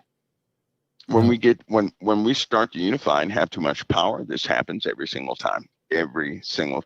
And normally when people unify, they start to notice, hey, something is wrong with our history, or something is wrong with the narrative they're giving. Yeah. Right? And then this happens every single time. It's amazing. That's what in your last webinar, that's what we were talking about. That people are programmed, they cannot see this because everything that comes out of their mouths is what came from somebody else. One of these people who have designed this system. Ultimately, that came from Satan. They can't think for themselves. They're being programmed. And you said it in the last webinar, folks. If you didn't get it, you can still get it. And that is these 5 steps that are being procedures. I think Mike brought out. That's right. It's being used and it's working. It's working, Mike. It's working. And the only way to overcome that is with kingdom thinking. Hey, and that means a person would have to regard the words of Christ, right?